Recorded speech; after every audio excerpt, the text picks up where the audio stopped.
Good afternoon, morning, ladies and gentlemen, mothers, fathers, daughters, sons, brothers, and sisters. Some of you may have noticed I am not the Welsh wonder himself. Reason being, he is away in Poland. But to keep me on the straight and narrow as I stand in for the Welsh wonder himself is the Irish mastermind that is going to do his best to try and make sure that he covers my mistakes. And it's not an easy task, believe you me. I am Chris Buxton, and alongside me is Jack Cannan. Hello, Jack. How are you? Hello, Chris. Welcome to PCF1. Why am I on the left? This is weird. Somebody get me out of here. This is weird. I've never been put here before. Yeah, but welcome, everybody. Glad to have you all with us. If you missed last week, where the hell were you?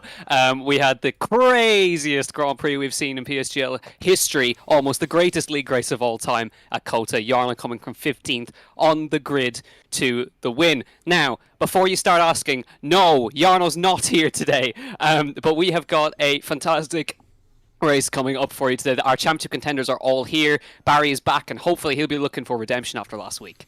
Oh, you gotta feel sorry for Barry on the cusp of making it 3 in a row on pole, and internet decided it did not want to play board anymore. Oh, you don't want to see it. I'm really, really glad and honoured to be here in dealing with F1. There's a lot of names that, of course, we all recognise, but a number of names I remember from way back when. Beresnay is one that springs to mind that I've had the great pleasure of covering for a long time. Caraton, Alfie Butcher I've seen coming through F2. Wilson Hughes. I mean, how many of these people have not been through F2? Quite frankly, Channy Kinsey, Ismail Fassi, Jan Halliday. So many names. I'm really, really looking forward to talking about at wonderful Abu Dhabi. So, speaking of, let me get the old track map running, shall I? Where are you? There.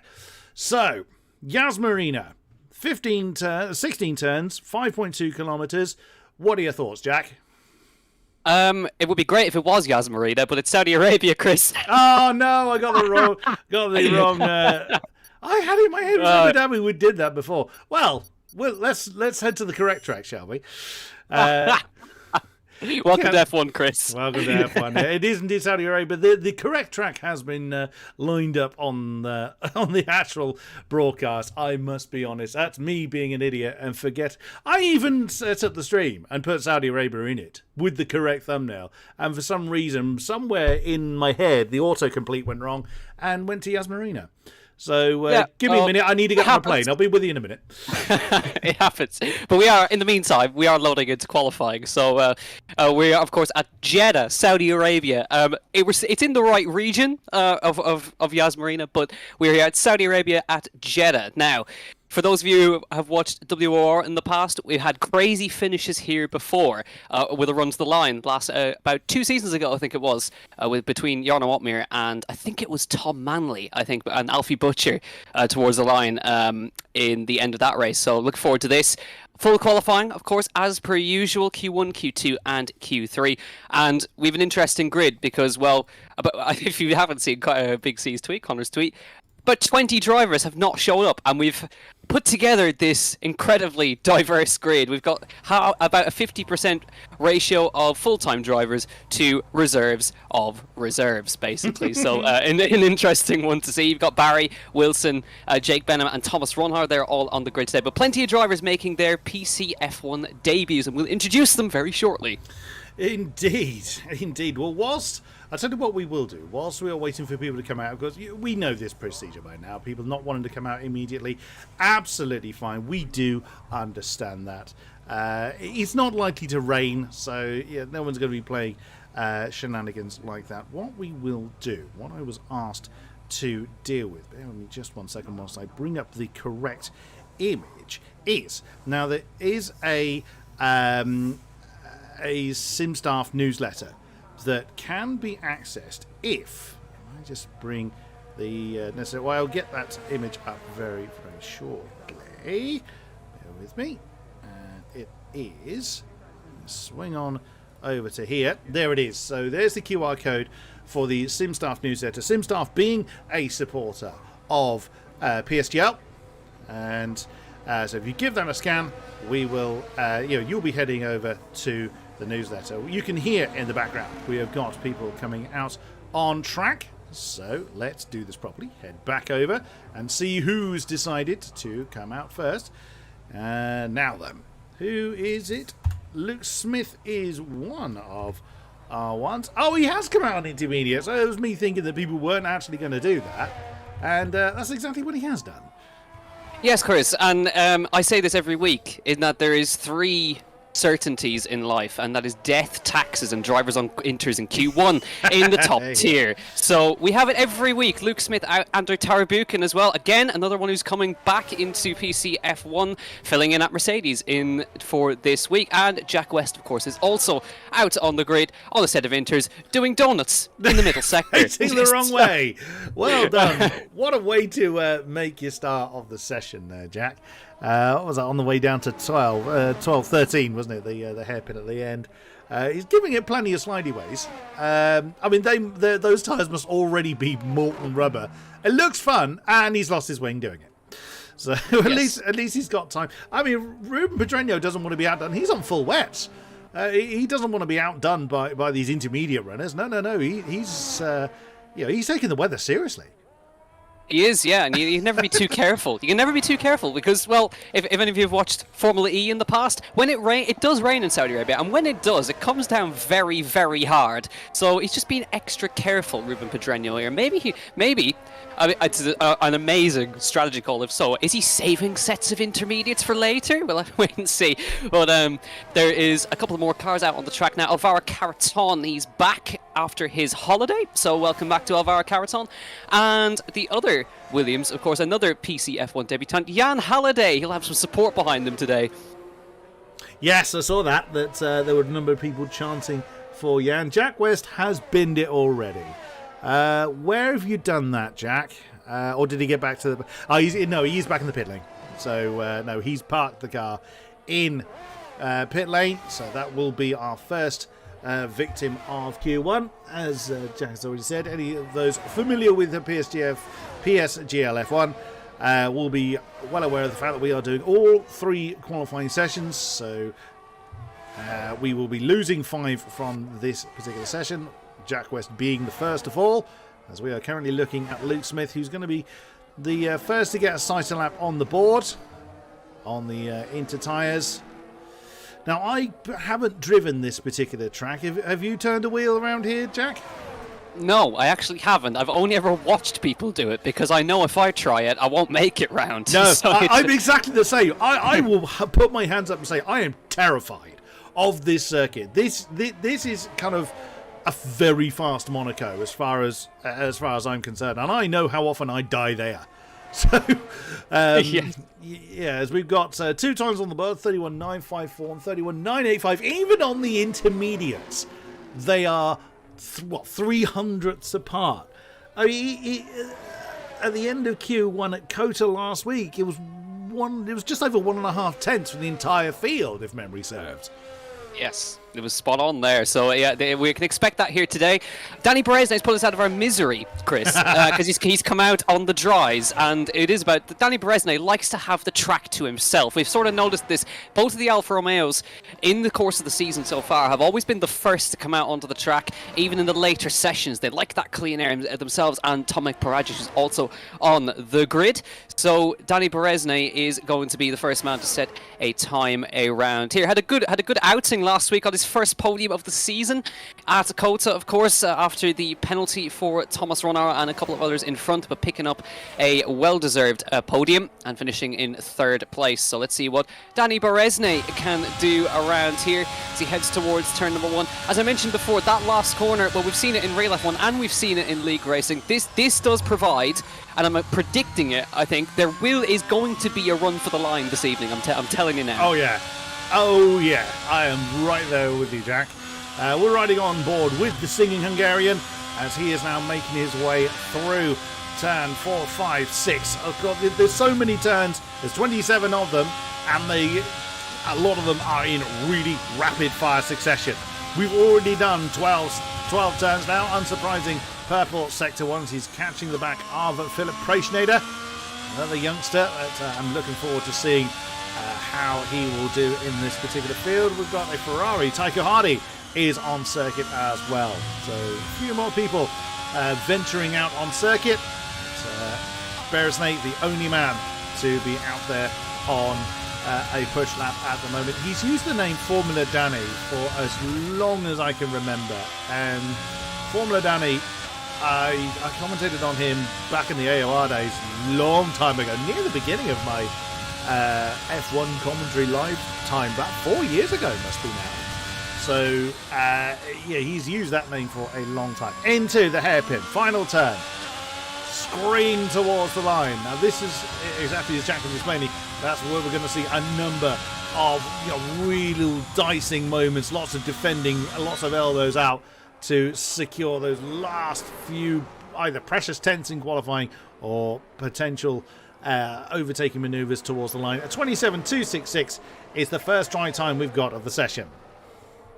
Yes, 27.2 for Danny Beresney, and the other car is just past him right now is Philip Preschnader, who's also out on his timed lap as well. Now, Philip as well, looking to see what he's going to be able to do, really. If we think back to the first season of this PC Championship, this man was fighting for the title, won at Spa, and hasn't been quite been able to match those results in recent times, but has still got that pace to fight up towards the front. He's still amongst the fastest guys in this tier as well. So Philip Preschnader out on a lap in the Aston Martin today, so not representing his usual colours of Alpine, but under the Aston Martin guys this evening, as of course John Evans not with us this evening either. So he's going to be bringing us around into the middle sector in a moment and heads through this very quick section. As Chris was alluding to, these corners arrive at you very, very quickly. Then we're coming up towards the last corner where, well, if I talk about real F1, I might actually get lynched if I mention that moment. So let's come down to the last corner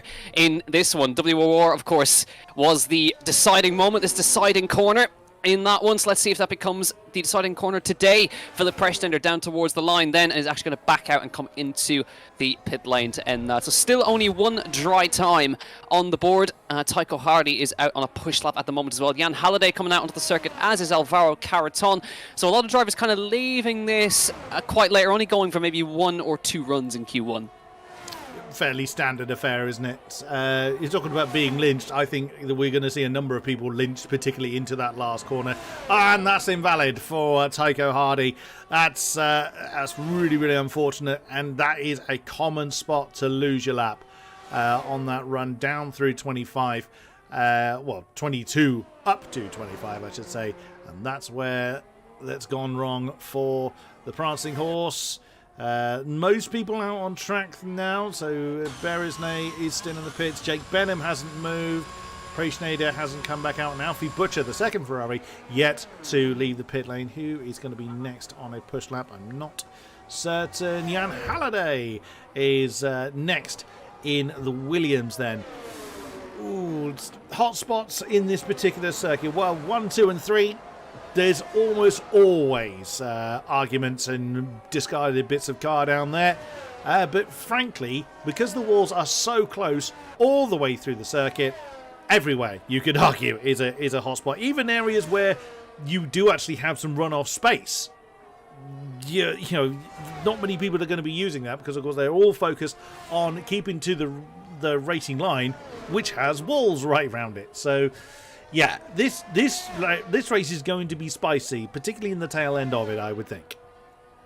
Absolutely, yeah, and you can sort of expect, well, it was crazy last week, the rain sort of mixed it up there, but again, like we've seen, these races are quite formulaic. It's sort of very, very action-packed for the first 2 laps, settle into a DRS train until you get to the strategy phase, and then it all really kicks off towards the end of the race. So Jan Halliday in his first sort of push lap in PC F1 as well. And we did neglect to mention, if you aren't aware who Tycho Hardy is as well, the newly crowned PlayStation F1 champion and straight up to PC F1. That is a big, that's a big jump and a big push for him. So let's see how he gets on. But Jan Halliday coming around the final corner in Williams for his first lap in PC F1. Got that nicely round to the outside wall there and up to the line he comes then for Jan Halliday from the Czech Republic and goes into second place behind Danny Beresney. So we'll have a lot of times coming in thick and fast in a few moments now.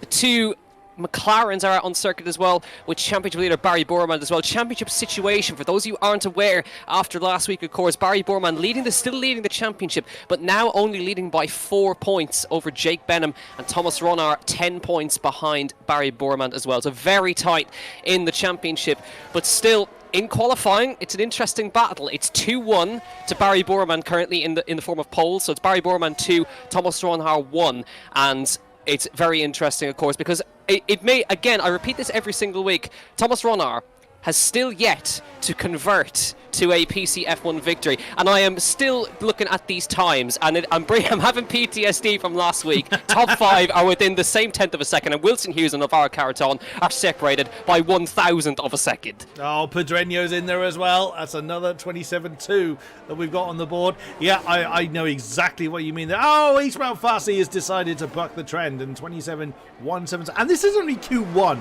bear in mind. And then this is what I love about PSGL, the top flight of PSGL. Thank you, Thomas. 27 flat. We're going to be into the 26s before too long. They are so competitive even on the banker laps, even on the laps that you could argue would just throw away. They never really are either. The first few, yeah, because some of them come out in intermediate tyres. Alfie Butcher, nicely done. 27.020 for the second Ferrari. But towards the end of the session, they always turn it up a little bit. But even still, they still manage to find those extra few bits, don't they? They still manage to find those extra few tenths towards the end of Q3. How they do it is just, this is why they are the aliens. This is why they are the best in the business. And we get to enjoy them screaming around the virtual Jeddah, not virtual Abu Dhabi, as I would have led you believe at the top of the stream.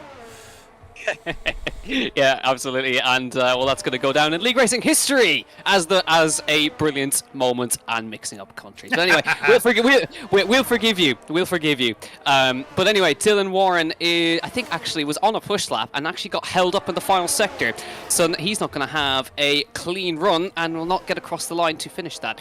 Tycho Hardy, he's invalidated, so that's sort of the first runs. At the end of the first runs of Q1 are finished. So Alfie Butcher currently topping Q1, very impressive from Alfie. Thomas Ronar up in second, and as we would have predicted, it is incredibly close. Wilson Hughes down to Isfan Pookie are all on a 27.2, so they're all within a tenth. Luke Smith on a 27.3. Current cutoff is a 27.6, so that is the cutoff point for Jan Halliday. He's currently in. No time set by Dylan Warren, Harvey Cowan, Tycho Hardy either, but of course there will be an extra slot because Jack West is going to be starting from the back of the grid. So if you're Alfie Butcher and Thomas Ronar, I'd be thinking 27-0. Surely you're safe with that. You would think so, but can you ever make that gamble in PSGL F1? That is the real question. Well, Ishmael Farsi has. He's parked it at 27-1. I'd say that's probably fair. To park it at this point, well, Thomas Ronhar has been listening to you and has done exactly that. And so is Alfie. So, yeah, they're definitely listening to you, Jack. I'd always be nervous of it, but you can understand why they're not. So, Wilson Hughes and Alvaro Carreton, not Alvato Carreron. Oh, for God's sake. I'm going really well here. This is brilliant. This definitely be one to remember. Well, it didn't take long for people to come back out on circuit, so we have got AlphaTauri and it's Thomas Parajic that has come out right behind Shanna Kinchi.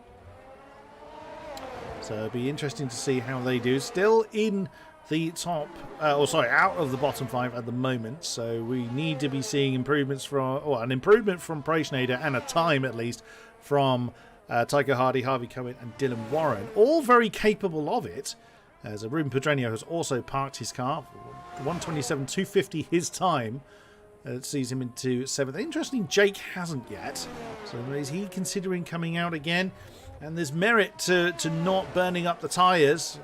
We still have 2 qualifying sessions to go after this before we even get into race territory. Tycho Hardy and Dylan Warren are back out as well, along with Jan Halliday, Andre Tarabukin, Luke Smith, Istvan Pookie, And that is everybody that is out on track at the moment, as we're just watching Tycho Hardy almost come to a stop, coming around turn 13, just trying to give other people the opportunity to get their laps done. They can't hang around too long, though. The checkered flag, I've seen it beat people that are giving themselves space. I mean, you know, Monza, what was it, 21? Was it when half the field didn't make the flag at Monza in qualifying? I think it was 21. Was it? Oh, someone will have to correct me in chat. I'm going to go 2019 on that one. I'm thinking 2019. Anyway, chat will definitely correct us on that. So we'll have a education session in that one. But anyway, everyone is out from 9th downwards. 2019, I win. 10 points for me. Nice. Tomasz Paradzic is on a lap here. Barry Bormand also. This is interesting. Wilson Hughes in the second McLaren decided not to go again. Barry is going to have to go again. He is not safe at this moment in time. If everyone else starts improving behind him, he needs this lap to be spot on. So this is not really ideal for Barry here to have to go again in Q1. But we have a number of drivers out on that. Tomasz Paradzic had a big moment there, and that is going to be his run over. So he will have to wait and see whether he makes it through in this last part of qualifying. The first car I can see on a push lap at the moment is Chan Akinci in the AlphaTauri. So he'll be the first to cross the line to finish Q1. He is in P13 at the moment, and through that middle sector, he's a 10.5 up on his best. Now, a 10.5, that'll bring him right in around Ruben Pedreño, Danny Beresne territory. So let's see if he can find any more time in this AlphaTauri, filling in for Tom Manley, of course, in the AlphaTauri, into the last corner for Chan Akinci. Let's see how he gets on. Just going a tiny bit wide on the way through the corner right there. Had to wait for the front end to respond, and comes down towards the line now in his AlphaTauri and goes up to 12th. Only improves by 2 positions, so not quite safe for Chan Akinci. Next car across the line, well, it would have been Tomasz Paradzic, but he has invalidated that time, so that will not be enough to get through. Luke Smith in the Alpine coming through. Had a great race back in round number 1. His teammate Patrick Seepos had an amazing race last time out, racing Jarno Want Me for the win, and now he's, of course, the other Alpine with us today. Across the line, goes to 5th fastest for Luke Smith. Good job from him. We have Andrew Tarbukin. He's invalidated, so he's now waiting to see if he'll get through. Can Jan Halliday sneak through in the Williams? Comes across the line. He goes to 13th and may get himself through there. Tycho Hardy across the line next in the Ferrari. He did not make it through, so not quite enough for him. Dylan Warren into the pit lane. Well, actually bins it on the way into the pit lane, so that'll be it for him. And Philip Preschnader also not making it through. So we have our bottom 5. Tycho Hardy out. Preschnader out. Harvey Cowan is coming through. Just makes it in though. Harvey Cowan at the death. Sneaks through and knocks out Tarbukin, and a great job from Harvey Cowan to get himself through to Q2 at the very last possible moment. And with the last lap, Barry Bormand makes a statement and slots into second. Of course he does. the man from Iran, of course, is going to make that kind of session almost session best, but only half a tenth behind Alfie Butcher. Didn't need to, but I guess he was committed to it by that point, so may as well to see where his pace realistically sits. Great way to start, so we will lose from this session. Andre Tarabukin, Tycho Hardy, Philip Preschnader, Jack West, and Dylan Warren. Well, are they the sort of names you were thinking were going to be out at the end of this session, Jack, or is that a prediction that is impossible to make?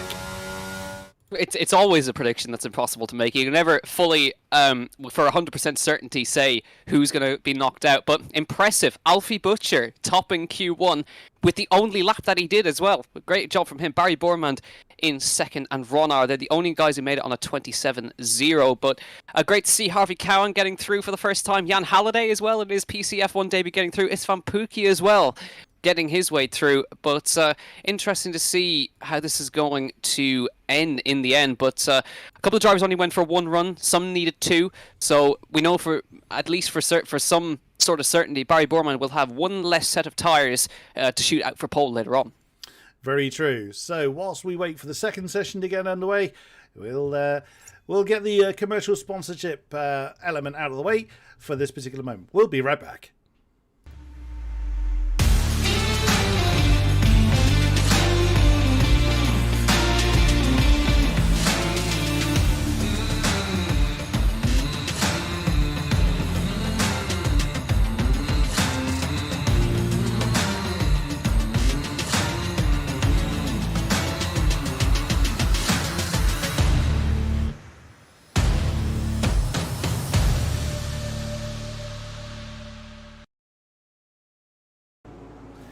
into the second session then, and wow, a lot of people coming out very, very quickly this time, which is great to see. It gives us less time to kind of wait for everybody to do something. Who should we have a look at first? Who is the Haas pair that have come out first? Thomas Ronhaar is the lead car, so he was first to break cover. I confess, I'm going to get this out there now. Every commentator secretly backs someone, or a few someones. I actually make no secret of the fact that I am no different in that respect. Now, we, of course, try and cover everybody with equal impunity, but there are some names that you do secretly root for, and Ronhaar is one of them for me. It almost seems criminal that Ronhaar hasn't quite got that first F1 win so far. But he's still there or thereabouts. He's not an ideal start to the season, but he's, okay, we're only 3 rounds in. 10 points off the top spot, currently held by Burman. Plenty of time for that to change. But yeah, Ronhaar is one name I secretly cheer for. Beresnay is another one because I've talked about him for so long. There are actually other. If I think about it, I also think, well, I like this one. Well, I like this one. I ended up naming everybody in the entire field. But Ronhaar is definitely one that I'll be secretly keeping an eye on. Absolutely. So yeah, we obviously we try to remain always impartial, but sometimes it can be difficult if you've commentated over someone for so long. But absolutely. So Thomas Ronhaar, obviously a hot tip for pole position in this one. 2-1 to Barry, 2-1 to Barry Borman in qualifying head-to-head so far.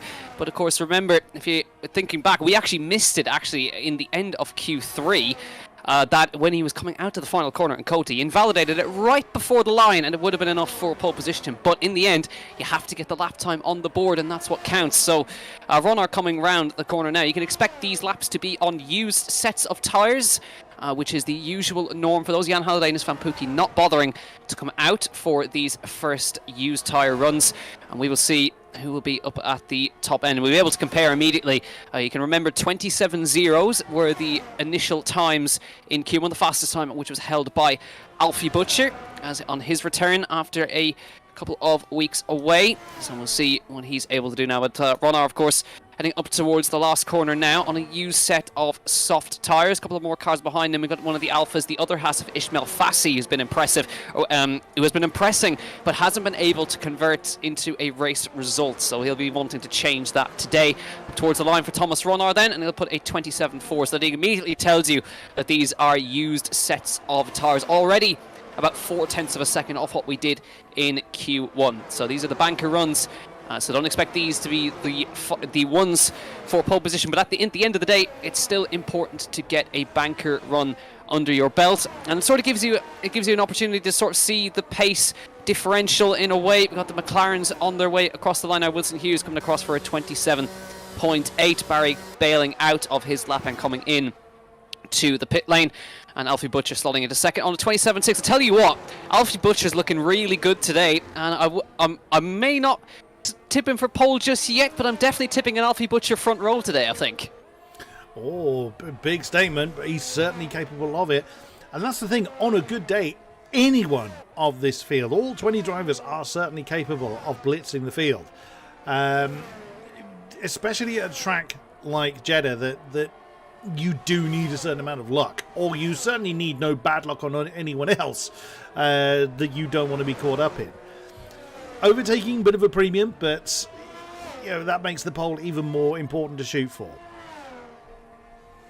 Absolutely. So track position, as always, incredibly important, and the starts are very, very important as well. We've seen that even over the course of these first 3 rounds, our front row in every round so far has been some form of Ronhaar Boerman, whether that's Boerman in front or Ronhaar behind. But it seems to me that that is, well, I just missed that in a second. That was a huge moment for Alfie Butcher, and he's managed to keep his car going somehow. But anyway, as I was saying, it seems to be Ronhaar has seemed to have the edge on the starts so far this season. So even if Boerman has got pole, Ronhar has still led after the end of the first lap in some regards, so we have to keep our eyes out for that, of course. And let's not forget, the man who's been sort of quietly going about his business and is very much in a championship hunt is Jake Benham.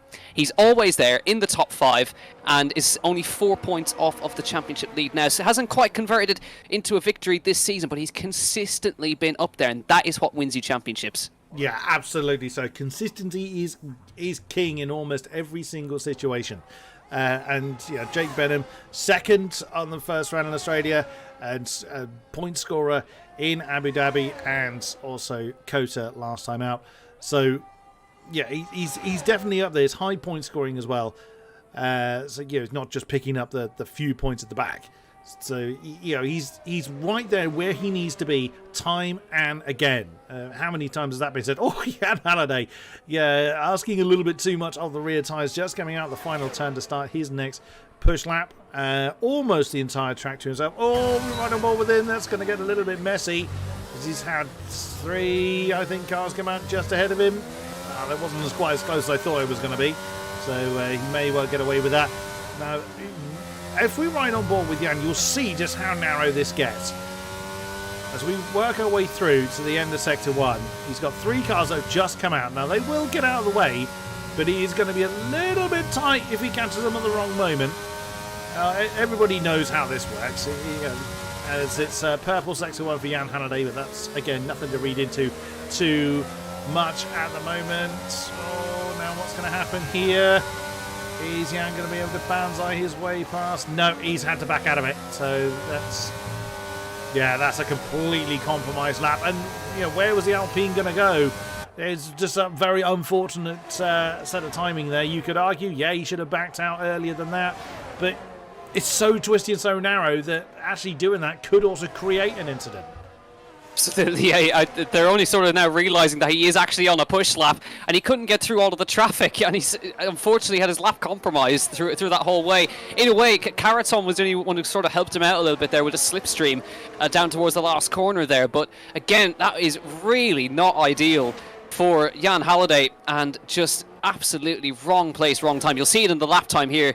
29.0, so lost almost 2 seconds in that traffic alone. That is absolutely, he'll be very frustrated with that, and rightly so, I think, for him, as his teammate, well, his current teammate for today, Alvaro Caraton, is beginning his lap as well, and Jan gets well out of his way as they begin their second runs. These will be on new tyres, you can be sure, and they'll be aiming to get the lap, the perfect lap under their belt immediately without having to go on a second run. So I'm just having a look here to see who is the first car. I think it's Ismail Fassi who's on the first push lap. Well, it would have been, but he's actually invalidated his time, so he'll have to go again, which is not what he needed. But Alvaro Caraton, I can tell you right now, is already 0.3 of a second up through the first sector alone. So Caraton on a good one. There's Isfan Pookie with a 27.0, so that's a great time from Isfan Pookie. Remember, that's right on the pace of the Q1 session topper, which was Alfie Butcher. So very, very close. Good job by Isfan Pookie there in the Aston Martin in his first appearance in PCF1 this season. Caraton, getting that turning in, and got it all wrong through that sector, and unfortunately invalidates the time. Just tapped the wall on entry, shoved him wide, and that was enough. That's a shame. He was half a second up on his time there. Oh, that's going to hurt.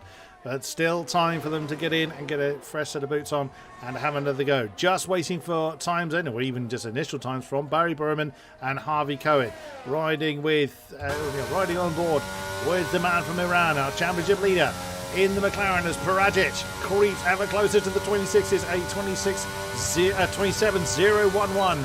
Then for the Alfa Romeo, what has Berman got in the tank? Well, you know he's got plenty in. How much are we going to see on this particular run? Through the long penultimate corner, Ronhar is the first in this session to get into the 26s. Very closely followed by our Q1 pole sitter. You know what I mean, it's not technically pole. The 26.810 for the Ferrari. What can Barry Burman do? Out of the final turn, out over the finish line, and that's the 26.9. Now the representative times are coming in. Just half a tenth quicker than Pedreño. Where is he? He's just ahead of him. So the AlphaTauri just taking that lap beforehand. What about Harvey Cohen? He's on the beginning of his lap. So now now crunch time is starting to approach us with less than 5 minutes from the end of the session. It's so impressive from Alfie Butcher. That is so impressive. Up at the top again.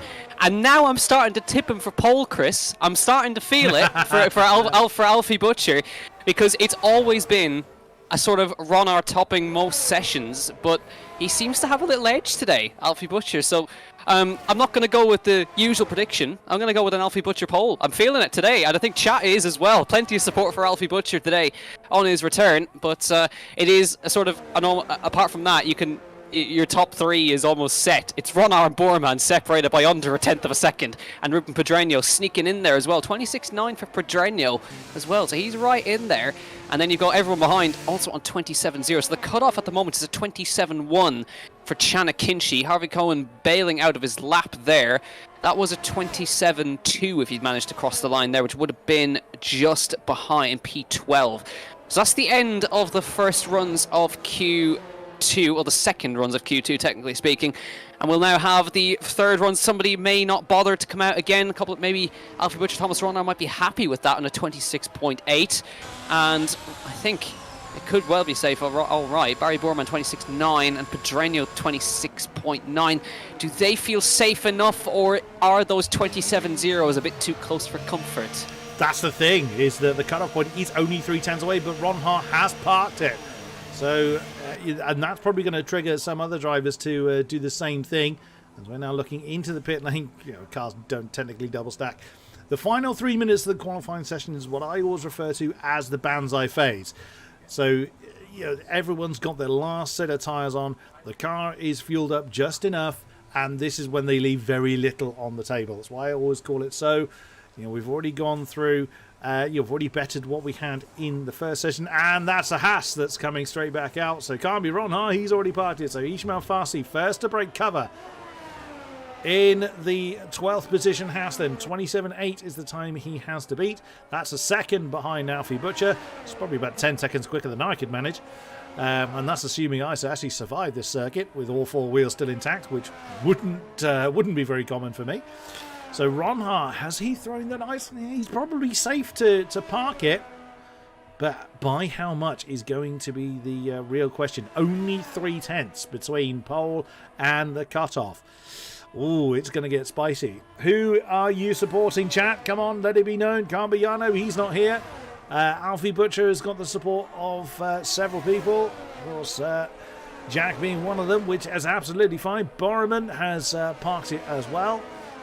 And yeah, you can't look away from Alfie. Luke Smith, we've got in chat. Jake Binham. Okay, Jake Benham. Well, he can do it. We'll see what he can do. Parajic, yep, a decent shout. Currently in 5th. Where is Parajic? Well, I've just mentioned where he is. Harvey Cohen, well, he's got to settle lap time first. He hasn't been able to do so far in this session, but he is back out there. All remaining cars except Alfie.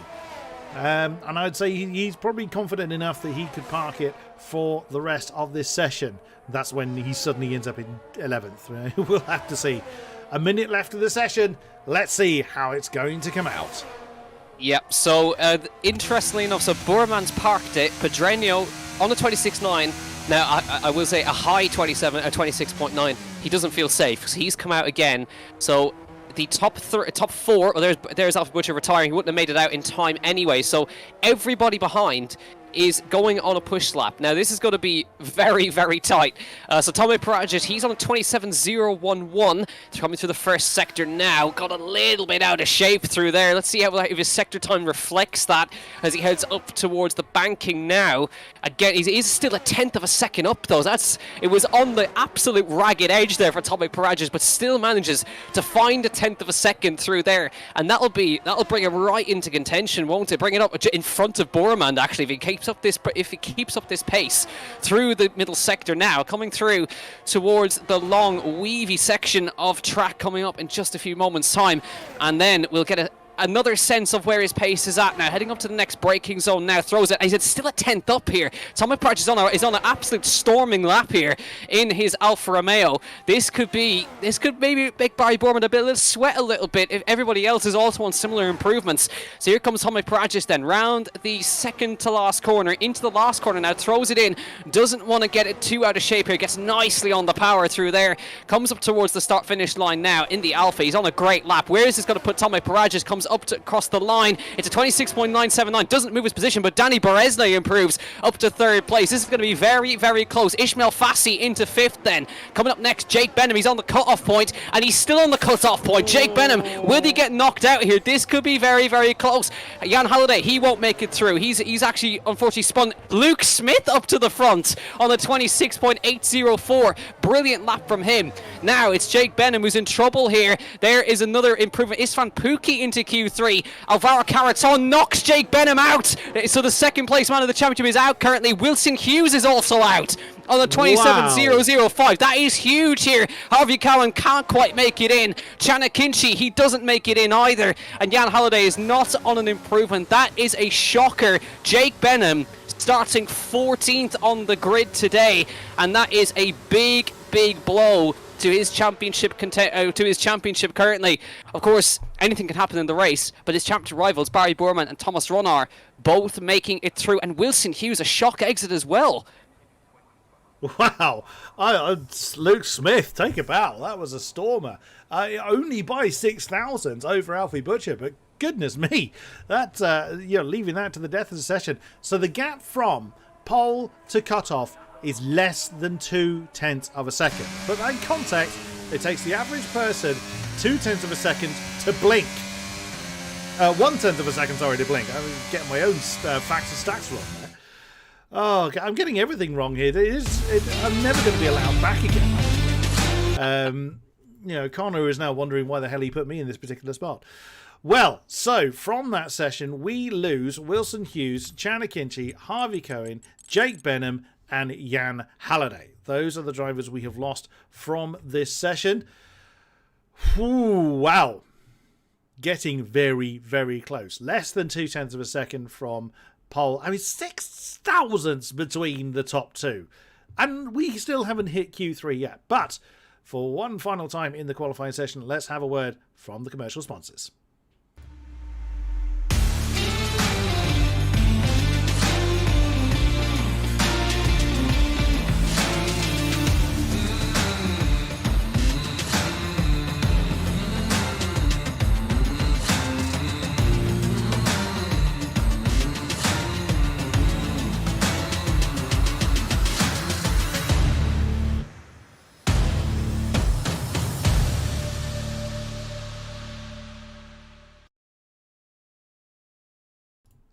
All right.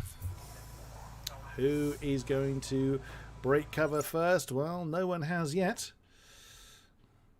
No one has just yet. So, final qualifying session. Oh, yeah, we do. Alfie Butcher is first to head down the road then to start his qualifying 3 session. 26.8, the top time by Luke Smith. What do we think of the pole time is? Well, I mean, we've seen 26.9 in Q1, 26.8 in Q2. Are we going to see some 26.6? I reckon we will. I reckon we're going to see it from Ronha. I'm just going to throw that out there. We will see. Who are you here to support? What do we think the poll time's going to be? Give me some names, give me some numbers. What do you think, chat? Where are we going to be at the end of Q3? I mean, interesting one. 26.7 is what we're hearing currently. 26.6 would be mental, but you can never really write anything off at the end of this. 26.5. Some are predicting here. I mean, I would be very, very impressed if we did see a 26.5, but again, we can never rule anything out. Alfie Butcher is the only man out on track, and he wants the whole track to himself. And I'm still putting my faith in Alfie Butcher, and I'm tipping him for pole position, and by doing so, I've probably cursed him to the 10th row somehow.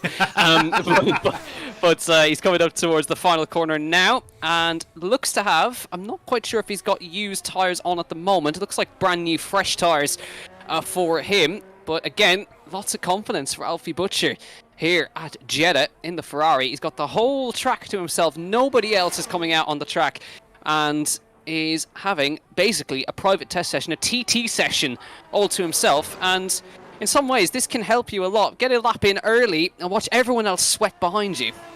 Yeah, absolutely. So 24.3. I think you're being a tad optimistic there, sir. 26.7, probably a little bit more closer to the mark. I mean, the amount of things I've said wrong so far will be, according to me, will be racing in Silverstone by the end of Q3. But we are still watching Alfie Butcher then coming to the end of Sector 1. 31.597. I have no idea how that stacks up to the other Sector 1s because I haven't been paying attention to the original Sector tyres. And almost running against the wall on the outside line of that turn 13. So utilising every pixel available, and that's the tail just snapped away. Oh, that's going to hurt because you could quite clearly see by the body language of the car, he was really hustling hard for that lap. Yeah, he's on the ragged edge, isn't he, Alfie Butcher? So that's unfortunately that time invalidated, so he'll have to go again. But he knows where the limit is now. Well, probably shouldn't do that again. So Alfie Butcher, but it's good to see him pushing the limits of that Ferrari. So he'll have to come in and get a new set of tyres on. The good news is that he does have an extra set to work with. He didn't have to go twice in Q1, so we'll see how he gets on there. But again, still the pace looking very good for Alfie Butcher. Now it's getting a little bit busier out on the circuit. 8 minutes to go on the clock. Danny Berezne is out on the circuit. Karaton, Parajic, Fassi and Luke Smith. And that's not the first time Luke Smith has surprised us. I think he topped Q2 again at Kota last week, from what I remember. So he's got some pace in that car and didn't quite get it together in Q3. So let's keep an eye out for Luke Smith, because Alpine have been on a sort of resurgence in PSGL in this season so far. Patrick Sipos fighting for the win. Luke Smith getting on the podium in round 1. So they found something here in this season so far. It's fantastic to see a young team obviously trying to rebuild after losing 2 of their most experienced guys. Now Luke Smith and Sipos sort of heading that team now. It's nice to see them settling in.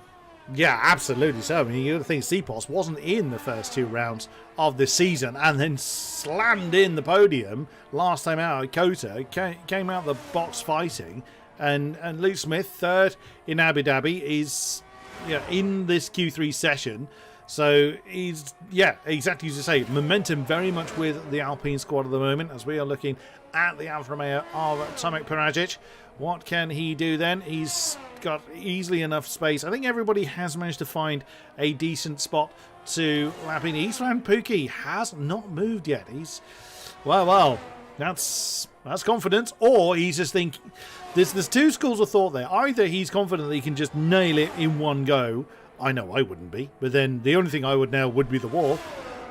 Or some drivers kind of think, there's no point in me coming out early. I can't beat X, Y, and Z. So some people kind of leave it to the last, knowing, kind of resigning to their fate. I don't really think anybody in this bracket is going to be thinking like that, because the gap top to bottom is going to be less than 2/10 anyway, from the evidence we've seen.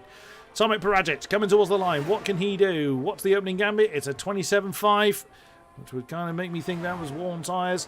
27.9. Yeah, we're seeing the banker laps come out, but only 6 minutes left on the board. Istvan Pukki still hasn't moved, and Aston Martin's seeming content where he is. Alfie Butcher is just come over to start his next lap. See what he can do. Who's next over the line? Is that Ron Hahn? Nope, wrong one. That's Ismail Fassi. Just coming over the line. I think he's... Oh no, it always confuses me whether they're actually coming into the pit lane or not. Oh, we're into the 26.8 already. My goodness me, 26.809. Opening salvo fired by Fassi. That's an amazing opening effort from Ismail Fassi. Tell you what, that's only, a couple of thousandths off of Luke Smith's time? Right in and around, I think it's about 3 thousandths off of what Luke Smith did in Q2. But Danny Berezne, 26.63. Where on earth does that come out of for Danny Berezne? That is unbelievable from the Hungarian. Now settling, now we have a qualifying on our hands. Here comes Barry Borman then on his first run. What is going to be 26.784? So again, there is still maybe more time in that. Ronar has invalidated, so he will not finish that lap by the looks of it here. But what a statement from Danny Berezne. Could he snatch pole here that nobody's tipped him for out of nowhere? Alfie Butcher has invalidated again on his second run, so he's now going to have all the pressure on him in this next part of qualifying. Who else is on a lap here? Looks like Alvaro Caraton. Is he on one, or is he on a slowdown lap? It looks like he may be on a slowdown lap. He is indeed. He hasn't got ERS. Ace Van Pookie, I think what he's thinking is, I didn't actually expect to make it to Q3, so I'm just going to go for one run. Now, we know Tomek Parajic, Luke Smith, and those guys, those would have been used tyres. But tell you what, they're going to be sweating a little bit, because that is a stunning lap from Danny Berezne. Call for cockpit cam. All right, when we get to the last laps, we'll get the cockpit cam. Panic not when we get them going. But wow, I did say 26.6. Yeah, 26.5. It could happen. Absolutely true. I mean, it's got to be something absolutely monumental to get a 26.5. I think the 26.6 is probably as good as it's going to get. We will see. But wow, Berezne. No disrespect, men, but it's been a little while since we've seen Berezne on the front row. I think it's fair to say, or certainly scoring the top slots. That said, he was third last time out in the Alfa Romeo, but didn't score in the second round in Abu Dhabi. I feel he hasn't really quite rediscovered that magic that he had alongside Brendan Lee in Mercedes. Not quite to the same degree, but yeah, we will see. Maybe this is his time. The singing Hungarian could well be taking the silverware very, very soon indeed. But everybody back in the pits. But I still can't get over that lap. 26.639 from Berezne. And probably the good news for him is that he can go again. He's got another set of tyres to have another go. As it is now, what I like to call it, it's the calm before the storm. Definitely the calm before the storm here in Jeddah, as they all sit in pit lane. It's now time for you, chat. Get your predictions in. Who's taking pole? We haven't seen laps from majority of the field that we would expect. Ronar, still no lap. Alfie Butcher, still no lap. Pedreño, Caraton, all of those guys still yet to put in times. And here we go then. First car out on circuit is Danny Berezne. Let's see if he can do it. Coming up here in a few moments' time. Even though I see Danny Berezne up there, could he improve? I'm still going with Alfie Butcher. I feel he's going to pull it out here, or it's going to be either Barry or Thomas or the rest of the grid, just to put it that way. It could be anybody's up at the front here. But Danny Berezne is the first car out. Alfie Butcher behind him. This is going to be box office to the end. I'm grinning my head off because I have a soft spot for I can't even say the sentence. I've got a soft spot for Berezne because I've been commentating on him for so long. So I'm really, really pleased that he's still able to pull that kind of performance out of the bag. I'm still banking on Ronha. Jack is going for Alfie. You were going for Alfie Butcher. I'm going Alfie. We're seeing all the names coming out in chat. Generally, Borremand. Barry 1, Thomas 2, Ronha 1, Berezne 2, Barry 3 we're seeing. You pick a name out of a hat, pretty much. You could just pick any one of the top names. But I said we'd have the cockpit cam. Here we go. Well, let's ride on board with our current pole man, as he's going to be the first one over the line to set a time. Final corner. Jack, do you want to take us through this one? I'd love to. I don't know how this is going to end. But here comes Danny Berezne then, down towards the first corner. We're going to be watching these sector times like a hawk now as he comes down towards the first corner. He is currently on provisional pole by over a tenth of a second. Has he got more in the tank? Could it be his first pole position of the season? Through turn 1s and turn 2, through to the kink at turn 3. And he's got to get these ones spot on now. Through turn 4, 5 is upon you instantly. And then round into turn 6 straight away. Flicking around into 7 and 8. Almost triple apexing through here, feathering that throttle all the way through. A little bit of oversteer on the way out, heading up towards the first sector split then. How much? He's up by half a tenth. He's got more. Half a tenth of a second he's up by. Danny Berezne on a rapid lap here, keeping an eye on all the other sectors as much as I can as well. He nearly loses the rear end through there. Alfie Butcher, how's he getting on? 31.5. He's gone quicker than Berezne by half a tenth again. Alfie Butcher's on a mad one behind him as well. We've got so much to keep our eyes on here as well. Into the second sector he goes then. DRS open for Danny Berezne on his way down towards Sector 2. Has he got more? He's a 1,000th down. He's almost equal with his previous lap, losing half a tenth through the second sector then, up towards the last corner now. Has he got more time? Is there another 10th in the bag for Danny Berezne? Can he hold on to his first pole position of the season into the braking zone for the last corner? Gets it as tight to the apex as he can. So gentle with the throttle. Back on the power now. Danny Berezne up to the line. Can he steal pole again? Up towards the start finish. He can't improve. He's almost equal. Alfie Butcher behind him now. The man I'm tipping for pole. Has he done enough to steal provisional pole away from Danny Berezne? Up to the line. He comes across. He has. Alfie Butcher 26.623. But I'm keeping an eye on everybody behind. Ishmael Fassi up towards the line. Now he's a 10th and a bit up. This could be a whopper of that from Ishmael Fassi. He's second on the grid. Absolutely amazing. Pedreño into the next part of the corner. P4 for him. Next up is Tomek Paradzic crossing the line now to go into 5th place. Couple more still to come. Luke Smith across the line now. He's pole. It's Luke Smith. Luke Smith out of nowhere. Isfan Pukki has not done enough, but lost cross line. Ronar's binned it. Ronar's crashed in the last sector. No, he's retired. He's invalidated. Ronar is in 10th. Pole position then currently. It's no, but Barry Borman has invalidated, and he did a 26.651. That would have been only P5. Luke Smith is on pole for the Saudi Arabian Grand Prix. That is absolutely brilliant. What? Okay, oh me of little faith. I said that the 26.5 wasn't likely. I apologise to whoever it was I said that to. Because Luke Smith has just basically said, hold my sandwich. I'm having a go at this. Can't say hold my beer because it's, well, we're out and it's illegal, I think, over there. But oh my God, Luke Smith. How? How on earth? Where did that come from? Well, we know where it came from. It came from Luke Smith. Absolutely incredible. You said, Jack, that the Alpine squad were getting strong, and is that not tantamount to that? Wow, Luke Smith, I know he'll be absolutely over the moon with that half a tenth of a second, and not quite pole, but I did say I'm feeling an Alfie Butcher front row, and Alfie Butcher is on the front row. Brilliant job. Ishmael Fassi as well, P3. So all of the young guys have done an amazing job. Danny Berezne up in 4th. Ruben Pedreño, P5. Paradzic. Barry Borman only 7th, but again, only did a lap that was good enough for P5.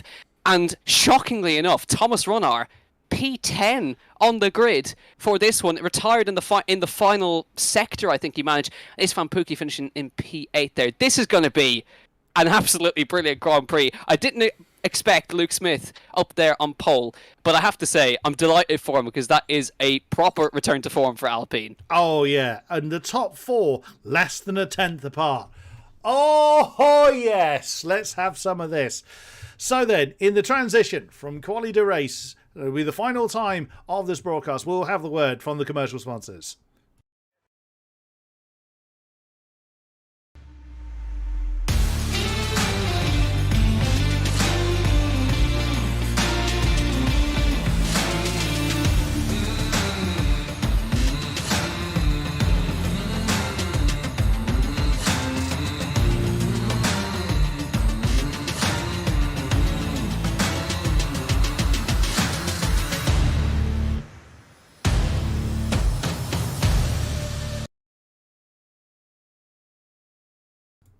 All right.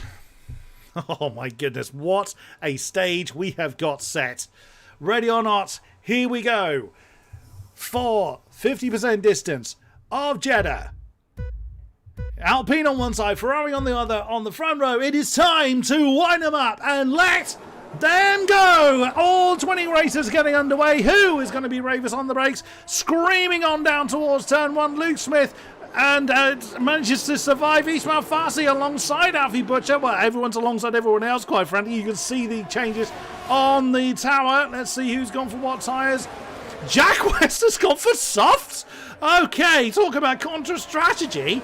That's interesting. Oh, trouble at the back. That's Harvey Cohen. And Andre Terebukin in trouble. Oh, no, disaster already. Jack West, okay. I'm very curious about that. Ismail Fassi on the back of Avi Butcher on the outside line trying to come through turn 13. Can't quite get it done. But, oh, everybody is fighting for every bit of track they can find. They're trying to get the overtakes done early. Overtaking's difficult enough here.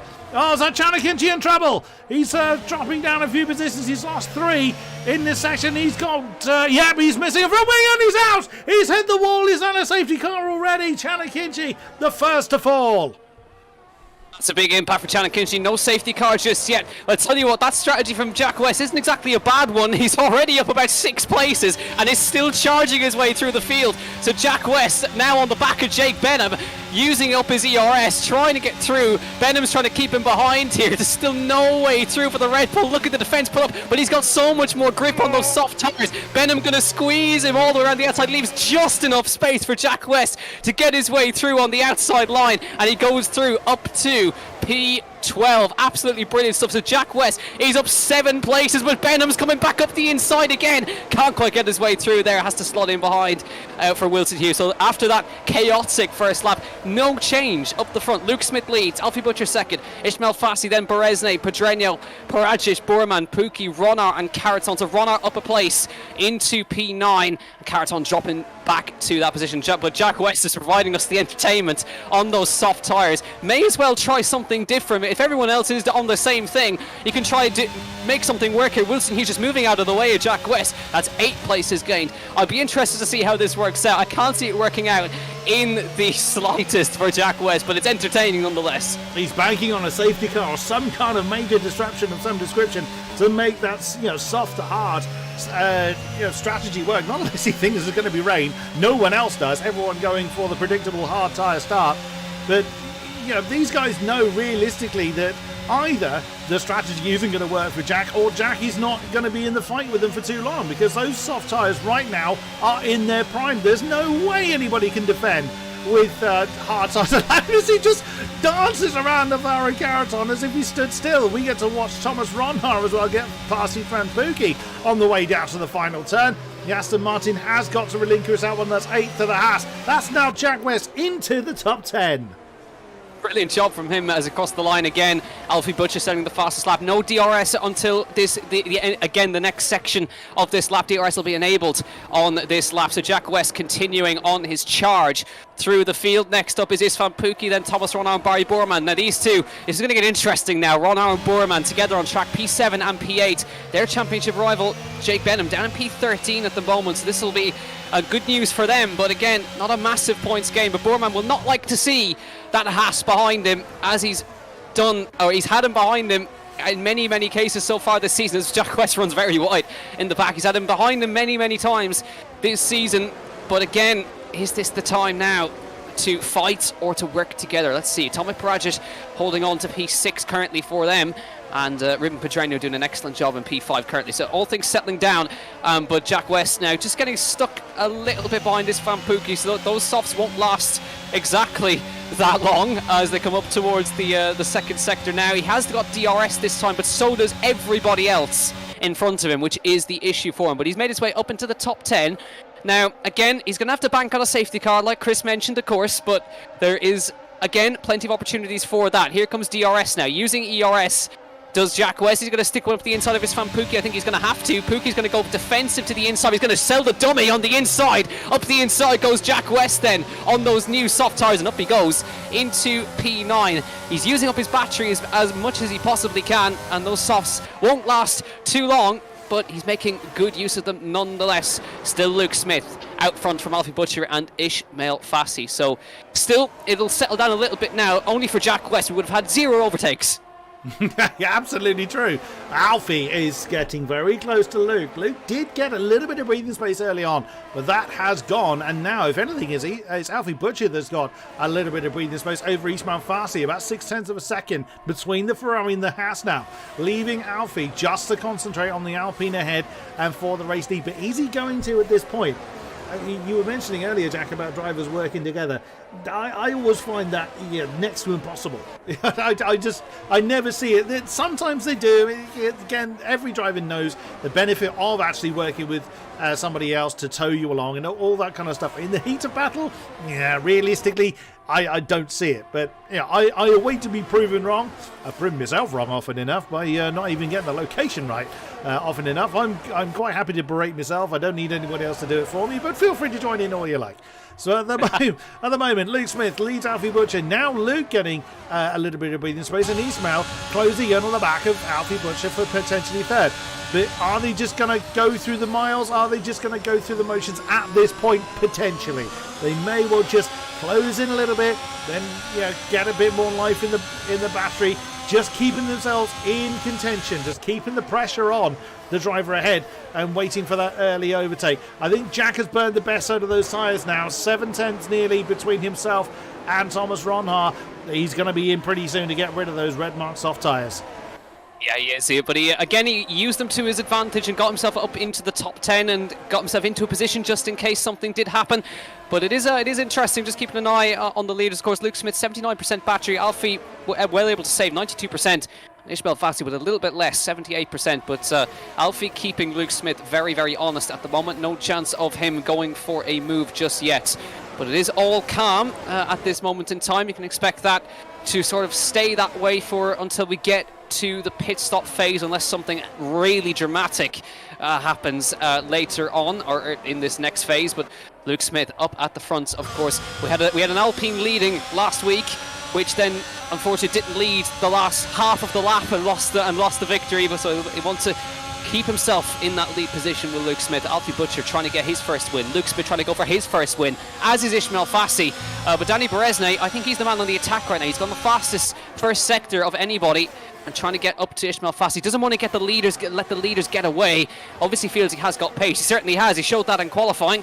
He wants to just keep with these lead guys right now. Ending lap number 5, going on to lap number 6. Very quick lap around here in Jeddah. And still no changes up front, and probably won't be for a little bit, but they'll all settle into this now. Tyre saving going on. Beresne just showing himself in the mirrors to Ishmael Fassi. Interesting stuff there, but again, trying to get himself back on the podium. But again, I think Beresne might feel a win here.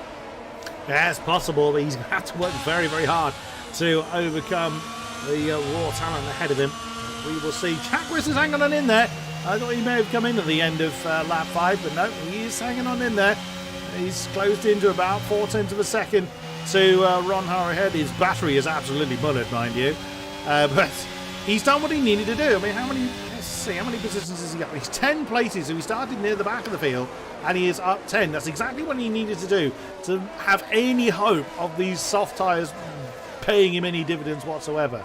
So everybody except for Harvey Cohen and Andre Tarabukin in the DRS train. Of course, they had that early spin, so that's what's dropped them out of range at the moment. Of course, anything can happen in the remaining 20-odd laps of this track, and that's Beresne getting a little bit close, keeping an eye on the times. I'll tell you who is getting close is Ronhaar on the back of Borman, but again, you've got these little gains, and then that gain is lost, etc, etc. So for the moment, it is just, oh, there you go, great helicam shot here, just most of the field in that shot.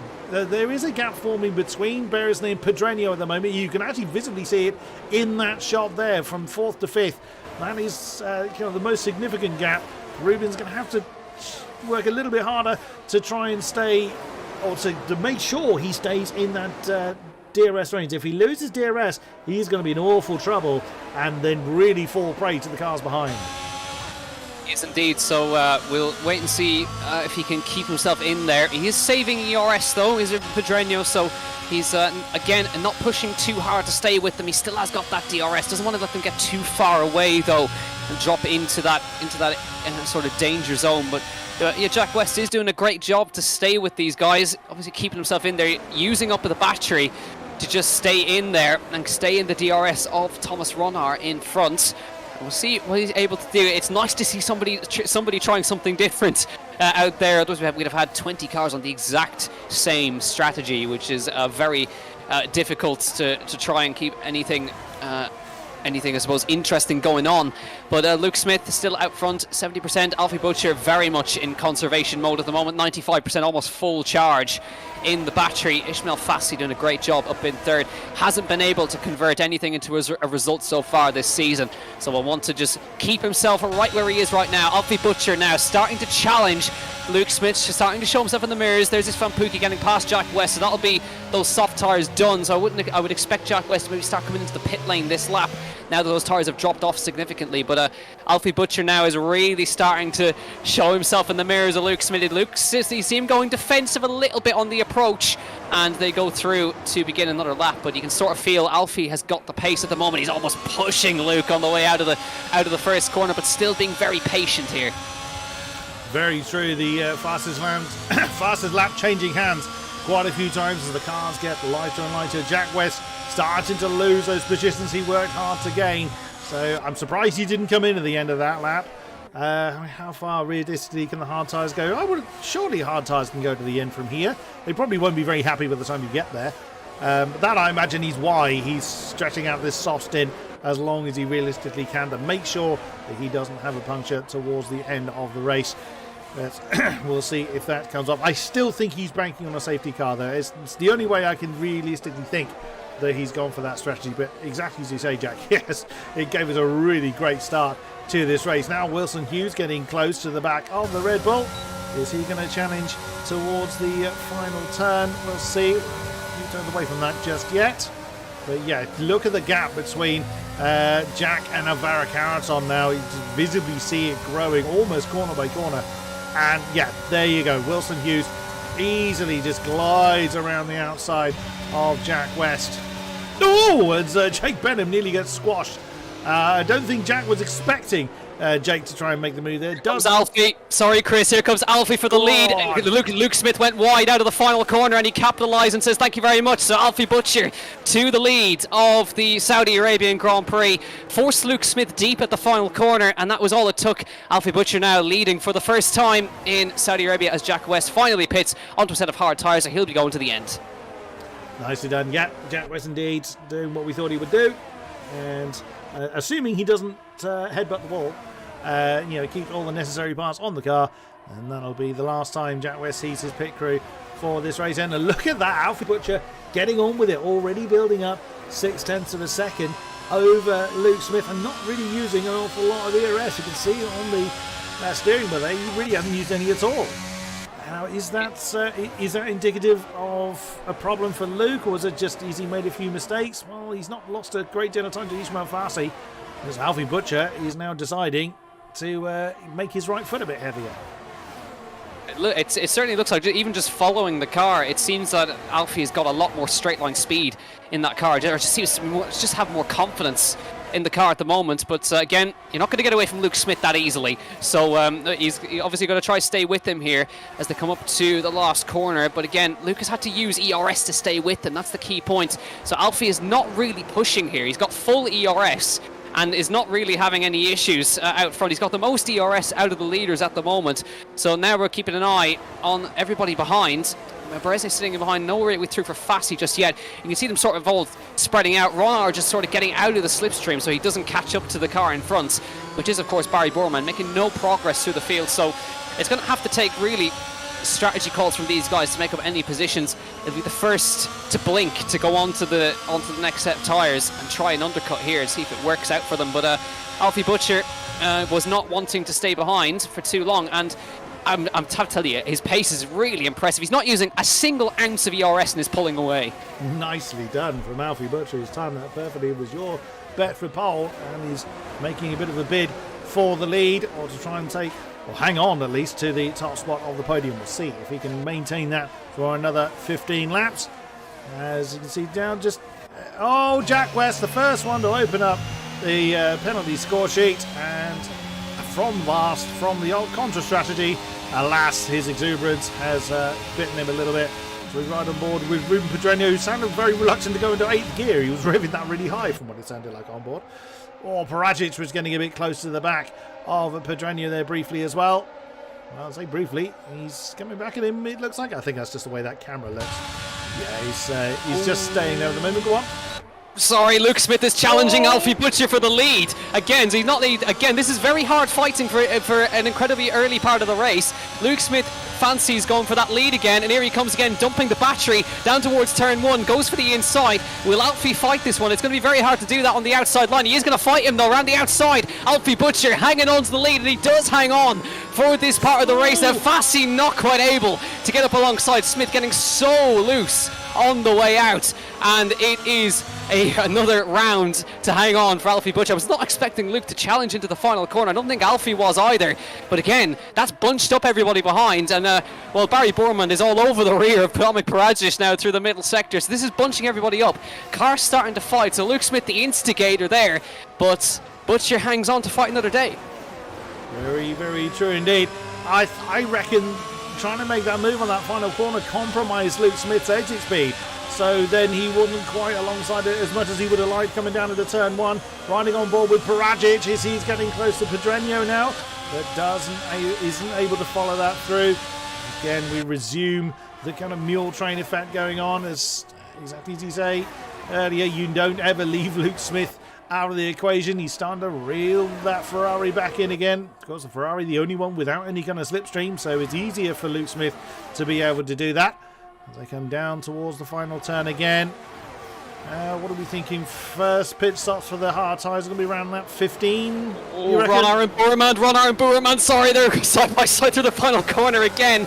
You can't keep your eyes off these guys. Who knows who's going to try and move? It's all getting very interesting. There's the first pit stops. In comes Barry Boerman peeling it, but he gets a penalty. Oh, no! That is going to hurt. That is going to hurt. Barry Boerman speeding in the pit lane, and that is going to drop him a long way down the order. Paradzic peeling into the pits, and that will now put a dampener on Barry Boerman's charge, and that is going to hurt points-wise. Huge big moments for Barry Boerman's, and let's see if that stands, of course. We have to keep an eye on the stewards afterwards, but again, speeding in the pit lane is a done and dusted deal. So Barry Boerman, 5-second penalty. That is points thrown away once again. That is exactly what Jake Benham and Thomas Ronald will want to see. And Jarno Otmir, of course, not racing this week, but if he can minimise that points loss, that's again a big moment in this championship. Down in 17th, but at the moment he's running last of the runners at the moment with that penalty. Luke Smith out front, Barry Boerman the first man, and Tomek Paradzic the first man to come into the pit lane trying an undercut. So now, will we see responses early on from the leaders, or will they go a little bit longer? Lap 12 of 25, will there be any more moves made up the fronts? Luke Smith still in the lead, Alfie Butcher not pushing on too much. He's led the race, he's happy enough to try and just stick behind Luke Smith here as they come up towards the final corner here, and it will be the case now. Is anybody going to pit? Luke Smith, you can sort of see half defensive into the final corner. Ismail Fassi almost pushing Alfie through the final corner, and Alfie's got a lot of speed through that middle part up towards the corner now. Luke Smith peeling into the pit lane, so that is the opportunity now. It was an immediate reaction, Chris. Straight onto the ERS button was Alfie Butcher. He's on the push now. Yeah, here he goes, trying to maximise the overcut. A bit earlier than I was expecting. I thought we'd be around about 15 before the hard starters would pit. But, was it a bug? Or, did he slide? Was he too fast into the pits? If he challenges it, then we'll know that's up to post-race scrutineering to deal with.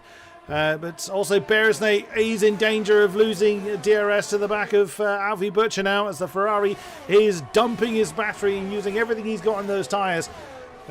Crucially, Luke Smith is the lead of the medium runners now. Can Paradzic do anything about it? His tyres will be already conditioned, a bit more warmer than those ahead of him. It's now or never. Well, say now or never. It's a great opportunity for Paradzic to try and get past Ismail Fassi. I think the Haas is going to have enough pace to keep the Alfa Romeo behind. We will see. But what about up top? As they are heading to the end of Sector 2 now. You would think that they are going to kind of follow suit this time around. How much ERS? Well, look at that. Half battery now for Alfie Butcher, considering that he was really well managing his energy for, well, really up until the last couple of laps. He was in the 90s for Alfie Butcher. Now less than half in the battery. Is he coming in this time? No, he is choosing to continue. Beresnay is in. Pedreño has chosen to continue. So in comes Pookie and Benham and Halliday. So an interesting mix. Oh, there's another speeding in the pit lane. Wilson Hughes this time is decided to keep Borum and company on the penalty board. Oh dear. More falling by the wayside. 2 McLarens with a speeding penalty on the way into pit lane. That is awful news for them, but we'll keep an eye now. Luke Smith out in front, Fassi in second, Paradzic just going to get in front of Berezne. That is absolute inch perfect as they come up through now. That was not what Danny Berezne wanted to see. That is Tomek Paradzic up into a net P4 at the moment, depending where Alfie Butcher comes out. But absolutely inch perfect from him, and he comes out in front of Bormann as well. Bormann almost pushing Berezne through the middle sector, almost no way through. He's challenging now is Bormann, he'll be fuming with that penalty that he picked up there. But the top 3 have stayed out. Jake Benham going long as well, out front as well. Opportunity for him to score big points. An issue under Tara Buchan. Tara Buchan spun on the exit. Thankfully, he's out of the way of everybody as they come through there. But no crash for him, thankfully. Keeps it out of the wall. Alfie Butcher now carrying on, still dumping his ERS. This is going to be so close on the pit exit. Luke Smith is still in the net lead. Ishmael Fassi behind him. And Tomek Paradzic jumping his teammate, Danny Berezne, up into a net P3. Surely now, Alfie Butcher coming into the pit lane on this lap. He'll have the freshest tyres of the leaders. In he comes then for Ferrari. Pedreño will follow him in. Yes, he will. And Ronar following suit as well. Just behind. Are there any speeding penalties? No. Crucial there. And Jake Benham is still going to carry on. He's trying something different here, is Jake Benham in the lead of this race for now. So we're watching now for the Alpine of Luke Smith coming down the start-finish line. Watching for Alfie Butcher as he comes out of pit exit now. There is Luke Smith on the left of your screen right now. I think he's going to fall down further than he would have thought as he comes out of the pit lane here. Alfie Butcher, where's he going to slot out? He's going to come right side by side with Paradzic. Paradzic sees him just about, has the inside for the next corner. He'll have warmer tyres though. Paradzic around the outside. That's almost off the circuit there. Butcher now, they're going to lose DRS to the guys in front. This is not what they need. Fighting through the weavy section. Paradzic is in front. Oh, a big crash by Bormann. Bormann has crashed with Danny Berezne. That's a big moment there for those two guys. Bormann and Berezne coming together in the middle sector. This is a disaster for the championship leader. Oh, we were riding on board with Berezne and suddenly he was facing the wrong way. And a very significant bit of the McLaren is missing. That is huge smiles on the face of Luke Smith. He's actually right by his teammate. It's an Alpine 2-3 at the moment. But, Ishmael Fassi is ready to upset that particular party. Yeah, Harvey Cohen just jumps out of the way. It's no point him holding up his teammate at this point. Ishmael Fassi may not find it so easy to get past. But, yeah, now Tomek Paradzic is going to have to work very, very hard to get in DRS range. Here comes Fassi, outside line, heading down towards the final turn. Oh, now this could get interesting. Fassi has managed to get past Cohen. I would think Cohen's surely got to be in this time. In comes Benham. When I initially thought the hard runners would be in. No, Cohen is choosing to continue. Okay, so he's definitely trying a very long stint. There is Alfie Butcher and Tomek Paradzic swapping round with Alvaro Carreton now involved in that particular squabble. There's lots of position changing is going on. Bormann and Tycho Hardy as well into the pit, so it's not gone well for the other Ferrari, and that's Tycho Hardy has decided to park the car. Another victim, another car falls, 18 remain. Where on earth does Alvaro Carreton come from? That's what I was wondering. He pitted early, and then himself and Tomek Paradzic have managed to work their way. Well, Tomek has sort of stayed where he is, but Carreton has worked his way up brilliantly into P6 in this race out of absolutely nowhere. He's up 3 positions where he started, but he was almost completely out of it when I last checked, but he's now certainly in with it. But now, Luke Smith, still, after all of that chaos, is still leading this race. Ishmael Fassi in second. Harvey Cohen has not pitted yet, so there is Alfie Butcher into third place then. Tomek Paradzic will catch up to him very shortly, but he has got the problem, or a big problem. He's got Carreton all over his rear end coming through that sector, and you can see there Paradzic flashing, so you can see Carreton senses the opportunity, but again, Paradzic has the DRS in the car in front. There's Ronar getting past his Fampuki in the background. That's P7 for him. This is going to be I'm not sure how the championship is going to flick in the end. This is going to be a big going to have to do some calculations after this one for sure, but Barry's still at the moment not going to score points. Neither is Jake Benham. If he stays where he is, a Carreton getting squeezed on the way down towards turn 1, inside for the Spaniard. Can he get through and locks it all the way up into the inside? Paradzic almost doesn't make the corner there. They just about left enough room. Carreton knows he needs to leave the room there. Came up the inside now for the next corner. Paradzic has to give him the position, and up to P5 goes Alvaro Carreton because, well, eventually when he gets past Harvey Cohen, he'll be in P4 My goodness me. Absolutely bonkers. You called this perfectly, Jack. You said that the first part of the race was going to be kind of orchestral, and then suddenly it all comes to life in this final part. Jack West again not content with one penalty. He's added to his penalty score. Alfie Butcher now up into third. So Smith from Farsi from Butcher, and what will become Carrington. Oh, the Ferrari getting squiggly as they are coming along that back straight section towards the end of sector 2. Oh, don't be flirting with the wall, but Alfie, the wall will win. Goodness me, and we still have another 8 laps to go as Jake Benham and Jan Halliday now swap round as Jake up into 11th. Yeah, and well, Jake needs to get in the points here. This is a big opportunity for him to possibly take the lead of the championship if he can get himself inside the points here, and it's a very good opportunity. Carrotson sticks up the inside of Cohen's, forces him wide, and Ronar's got by, nearly got by the both of them at the one time. Where on earth does Thomas Ronar come from here? And they're almost nearly 3 wide in the background. Here comes Ronar up into 4th place. Now Pookie coming through as well in his debut race in PCF1 is really putting it to these guys up front. Almost contact, somehow not contact, coming through the first corner. Pookie up to P6. He has got a penalty though, don't forget. Paraj is settling in behind. Pedreño has to settle behind again. But again, Thomas Ronar up into P4 and can now maybe try and get after the leaders. But I tell you what, Alfie Butcher's put in some effort there to catch up to the leaders. It's Luke Smith versus Ismail Fassi versus Alfie Butcher for the lead of this race. And this almost mirrors WOR. My goodness me. So, Luke Smith with a little bit of breathing space over Ismail Farsi, who has got Alfie Butcher crawling over his diffuser at the moment. And then right behind them is Ronhar, Carrington, Pookie, Paragic, Pedreño. Cohen is dropping like a stone. Then Hughes, then Benham, then Halliday, then Warren. All in that pack.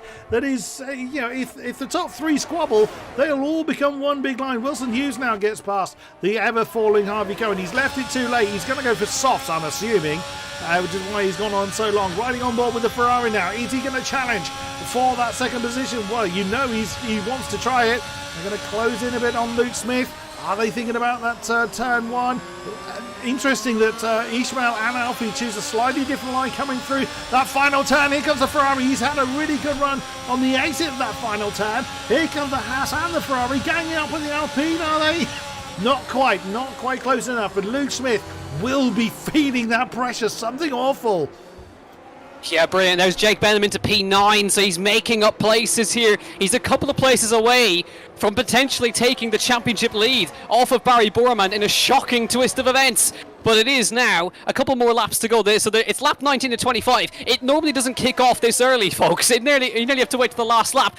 But what's making this very interesting is Ronar is catching fast to the leaders at the moment. He's pulled about half a second on the leaders and is continuing a big charge up towards the leaders. This could turn into a 4-way scrap, and in the same way, while he's charging towards the leaders, he's actually dragging Alvaro Carreton with him at the same time. So this could get very interesting. Ronar is flying, Chris. He's got another 3/10 in the first sector alone. My God, he's absolutely going. This is looking really good for the Haas pair.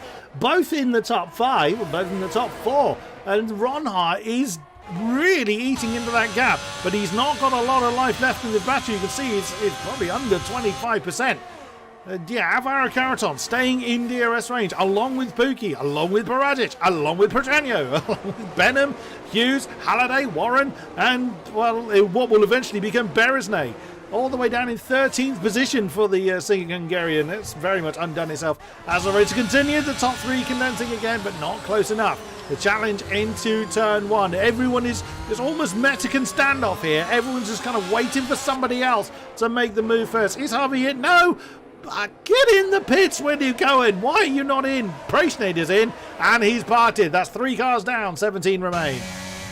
So, well, here's the championship situation, folks. If Thomas Ronar gets into 3rd, he will take the championship lead by 2 points over Jake Benham. So this is a big moment now, and he's almost in DRS of the guys up front. So it is very close. And Carreton, in fairness to Carreton, he's going with him. He hasn't dropped him either, and he's dragging dragging the Spaniard up to the rear of the leaders here, as Ismail Fassi, I tell you what, is so close to the rear. And Luke Smith is in a bit of trouble here because he's burned a lot of ERS. He's got 40%, Ismail Fassi's got 75, and Alfie Butcher has got about 50% at the moment. So he's in the best position at the moment is Ismail Fassi, and Ronar's in DRS. Here we go. Ronar is in DRS of the guys in front, and he's in the lead battle now. Alfie Butcher is all over the rear of Ismail Fassi at the same time. 5 laps to go when we cross the line. This is going to be absolutely mental stuff towards the end. Alfie Butcher to the outside, looking to the rear. Contact, rear end to front end contact, but no way through. This is Butcher's chance now. He needs to get through here. He's challenging Fassi, but he doesn't have the battery to answer. This is the problem for him now. No way through. Luke Smith defending for his life. Butcher no way through. Outside, no way through for Alfie Butcher. And all this is costing themselves time down the straight. But again, Ronar dropping back a little bit there. Butcher looking to the outside again. No way through just yet. But these guys behind are fighting so hard. Luke Smith is still leading this race. They need to get in front of Luke Smith nearly first before they can do this, because Smith has led every single lap of this race nearly and has not put a single foot wrong. No, true enough, but Luke Smith went really early to that defensive line, heading down into the first turn. He's feeling that pressure. Ronhart, he's getting very much into DRS range. We ride on board with Carrington, you'll see that that's trailing Haas. He's now getting into striking range. Nearly 6 tenths of a second between Ronhart and Butcher now. Alfie is so close to Ismail Fassi. He knows what colour underpants the Haas driver's got on. It's unbelievable how close he is. Ruben Pedreño has added his name to the penalty board, just to remind us he's still with us.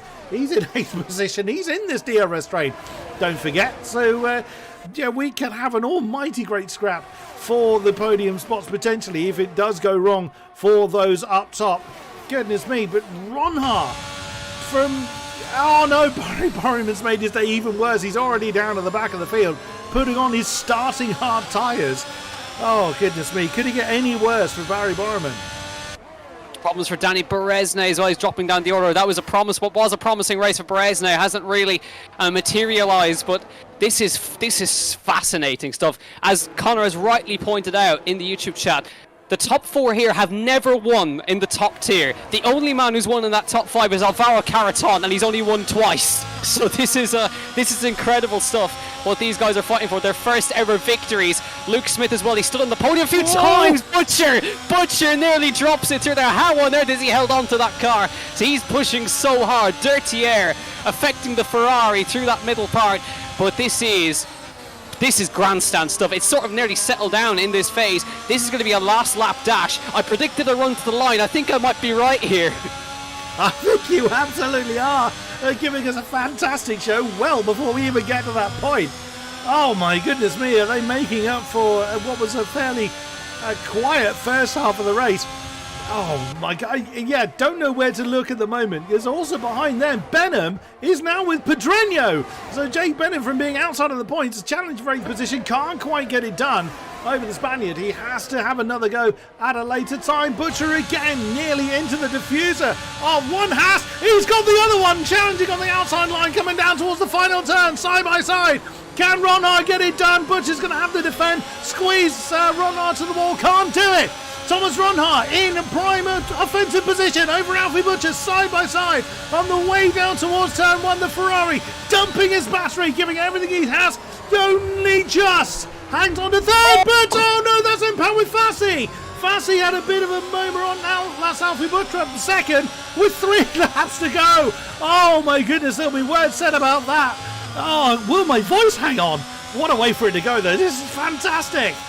A tiny tap was all it took, and Alfie Butcher made his way through all that. That has helped Luke Smith out a big time. He's got a 6/10 of a second lead. He's the only man who hasn't had to defend or go side by side in all of this at all so far. And now the top 10 are in a DRS train. Jake Benham is into P8 with the penalty for his Fampuki. That is P7. So this is going to take a lot of working out afterwards. But this is going to be very, very tight for the championship lead. Ronar needs to gain another place, but at the moment, I think Jake Benham is going to take the championship lead if he continues to climb up through the order. This is amazing stuff here in Jeddah, and we still have another a couple of laps to go, lap 24, 25 when we cross the line next time. It's still Luke Smith leading this Grand Prix, as he has done for the majority of it, and he's led from pole position as well, but that won't tell the story. But this is not done yet. Ismail Fassi, after getting that tap, has worked his way back up to the back of Alfie Butcher. Whoa! And a big slide for Butcher. Here comes Fassi now. He senses his opportunity. Luke Smith gives him the slipstream as well. Here comes Ismail Fassi on the inside of Alfie Butcher. This could go 3 wide nearly down towards turn 1. Banging wheels up the inside of Alfie Butcher goes Ismail Fassi. Back up to second he goes.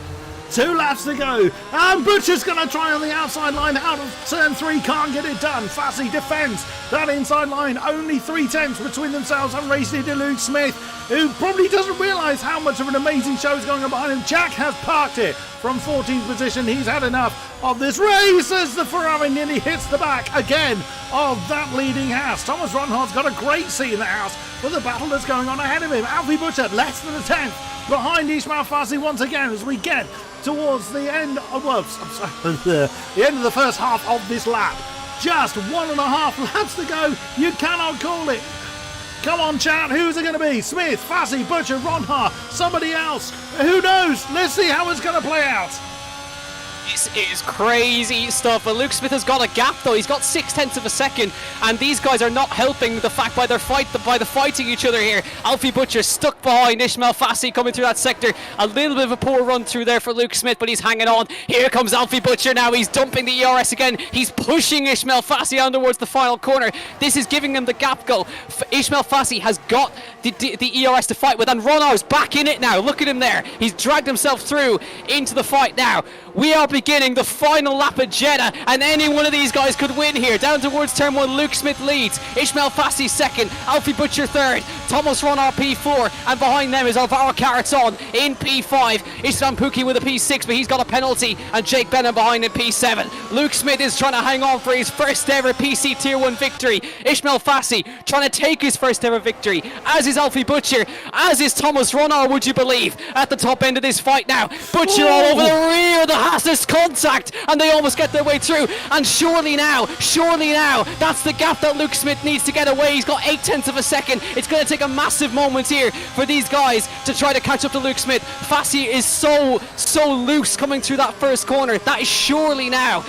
This is Luke Smith's race to lose. Coming up towards the middle sector they go again. This has been a crazy Grand Prix. Again, one of the best we've had. Not quite up there with Kota last week, but this has been one of the best dry races we have had all season. 0.9 of a second to Luke Smith now. It's going to take a massive moment for him to lose this Grand Prix now. Ismail Fassi has got a lot more battery to work with than Alfie Butcher at the moment. Burman says the fastest lap of the race, but there is no way for him to get up towards the front end now. No points for him. There's only one more opportunity now for these guys behind, and Pedreño's out. Pedreño's crashed in the final lap. There is now only one more corner to go. Istvan Pukki and Jake Benham are side by side, as is Caraton and Pukki coming through there as well. But up towards the line, what a Grand Prix. This won't tell the story, but for the very first time in his PSGL PC career, Luke Smith wins in PSGL.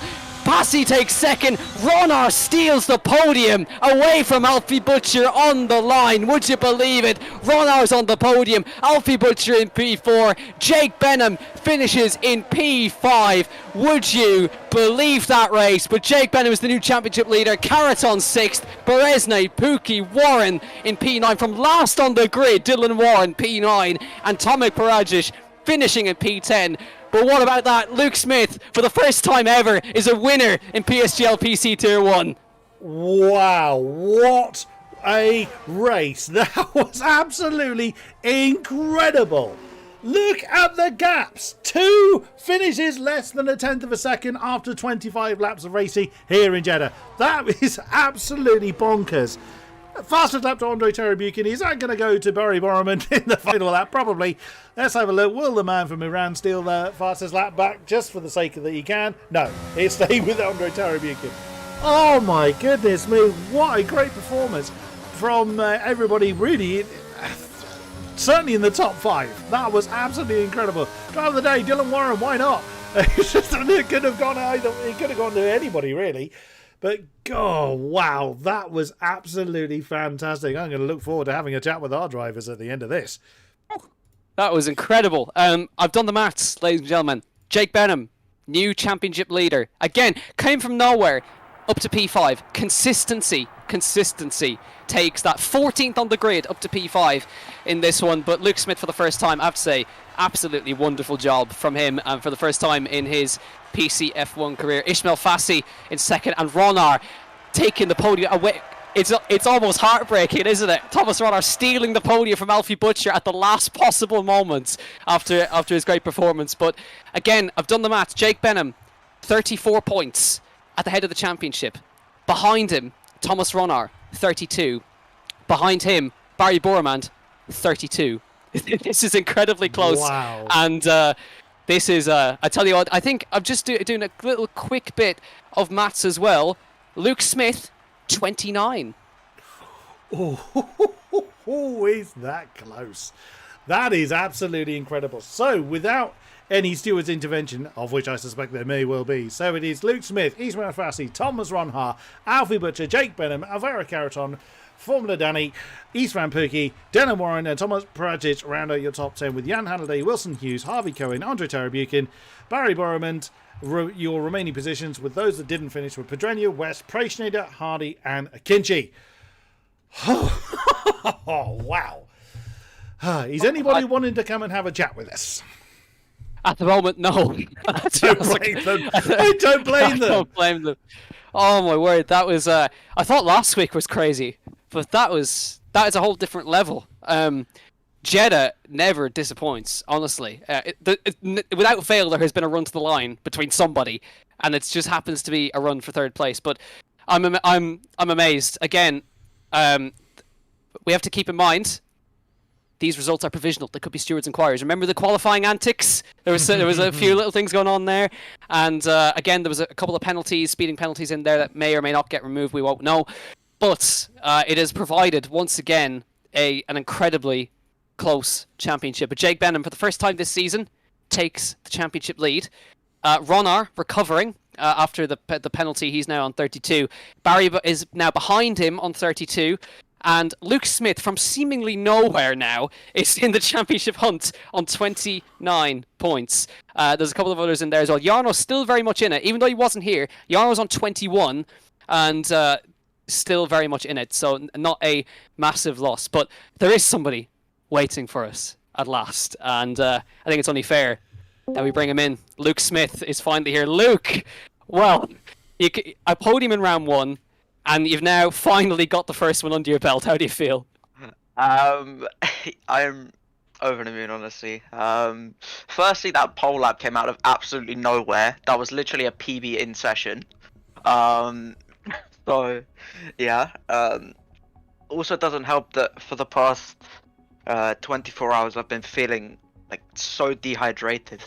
So, yeah, not gonna just try and make this sound like even better or like making excuses or anything, but that honestly came out of nowhere. I don't know what I had for breakfast today, honestly. I think it was more than porridge, to be honest, but yeah, that feels so good, honestly. That's awesome for me.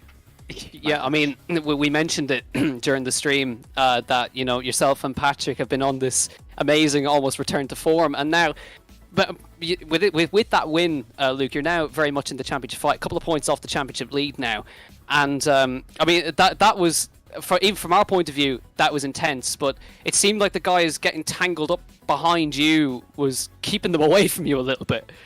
Yeah, I was in a voice call with Ismail. I mean, GG to him. Obviously, we're Race Lodge teammates, so that helps.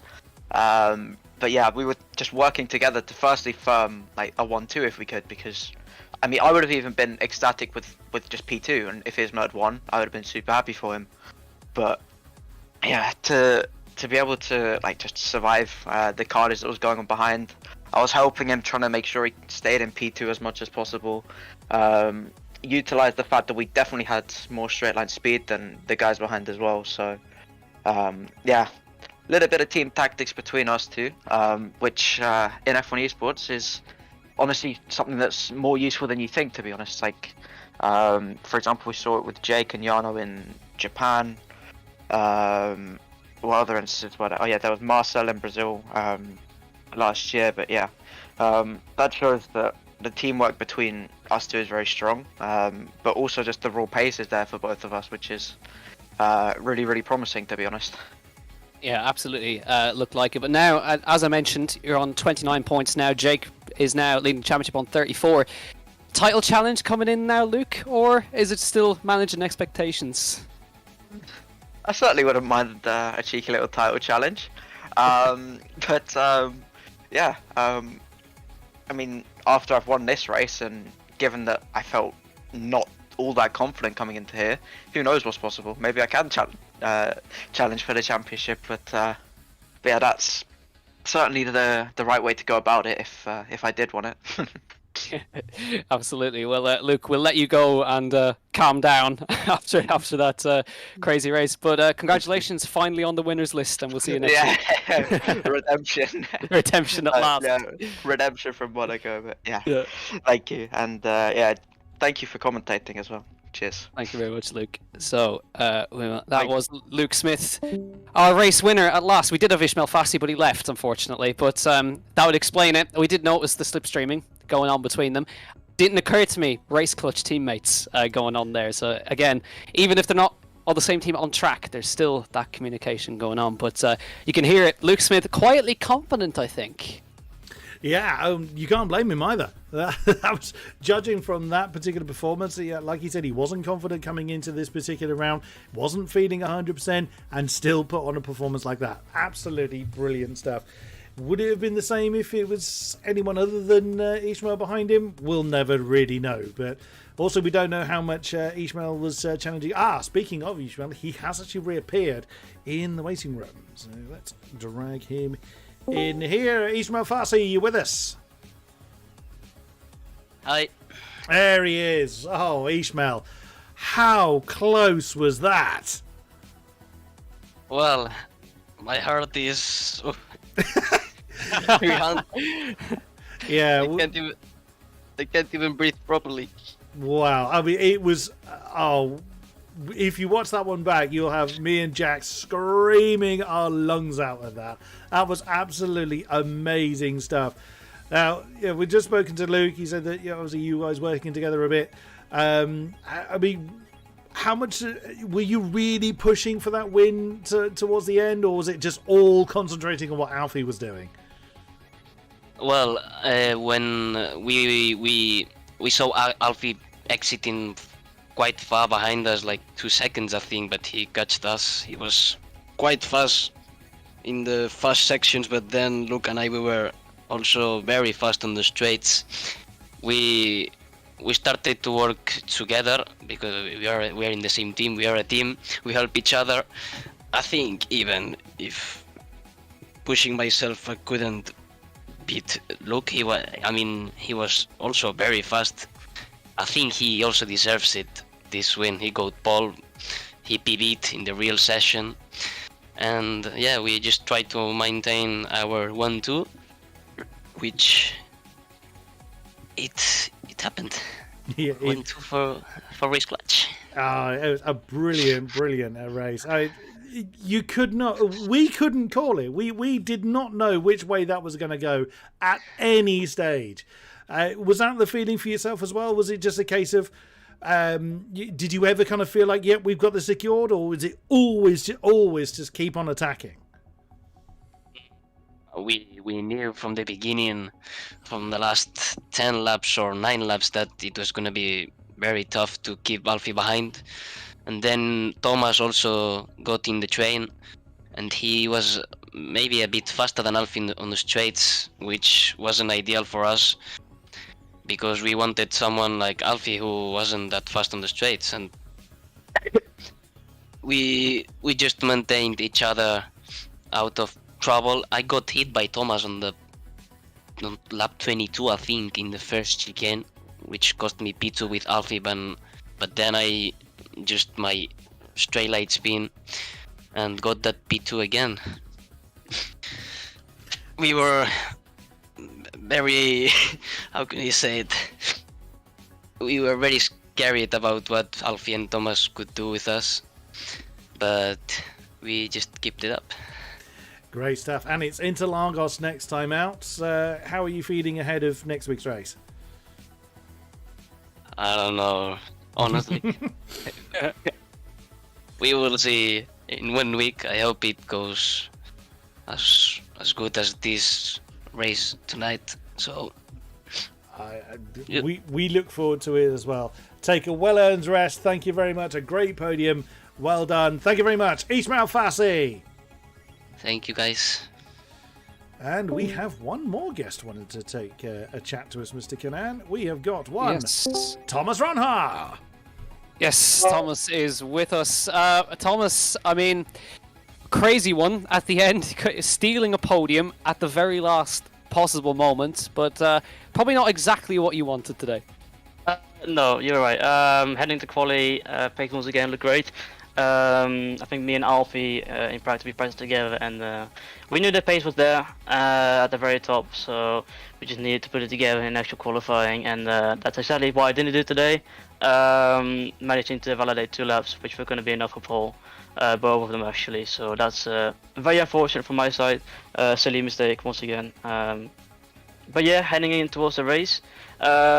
Yeah, just a DRS strain. I think there's 3 DRS zones around the track, so it's going to be really tough to overtake.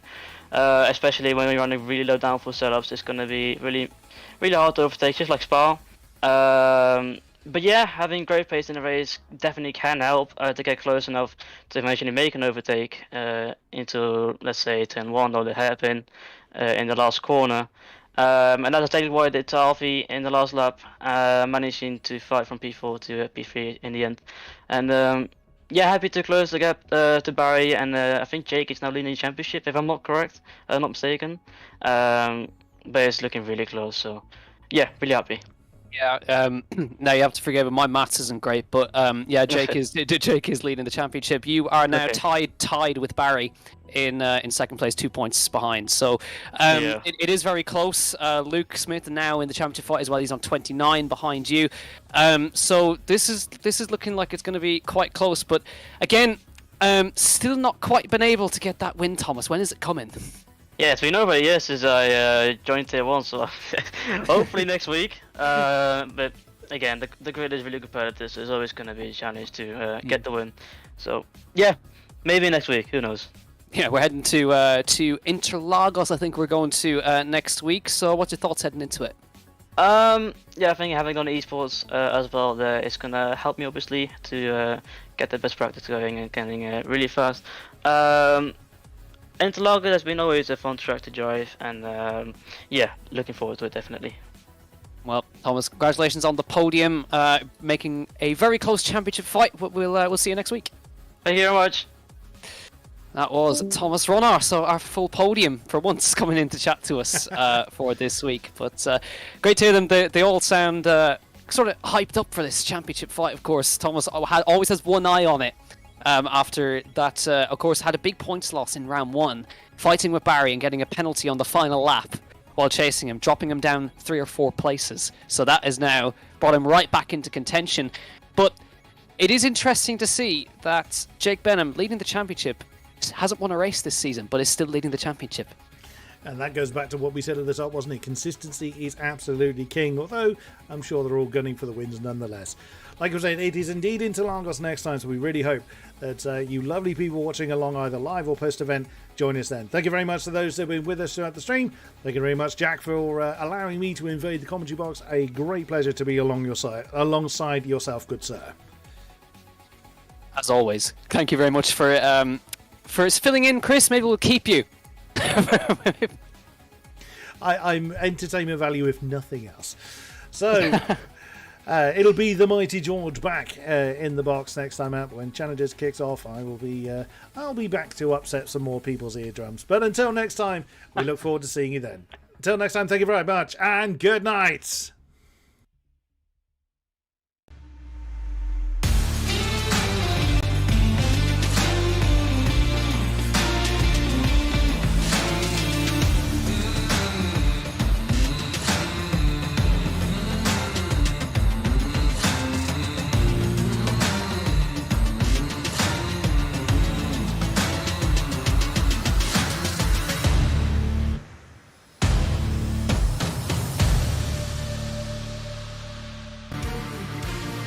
This broadcast was brought to you by GT Omega, proudly supporting PSGL.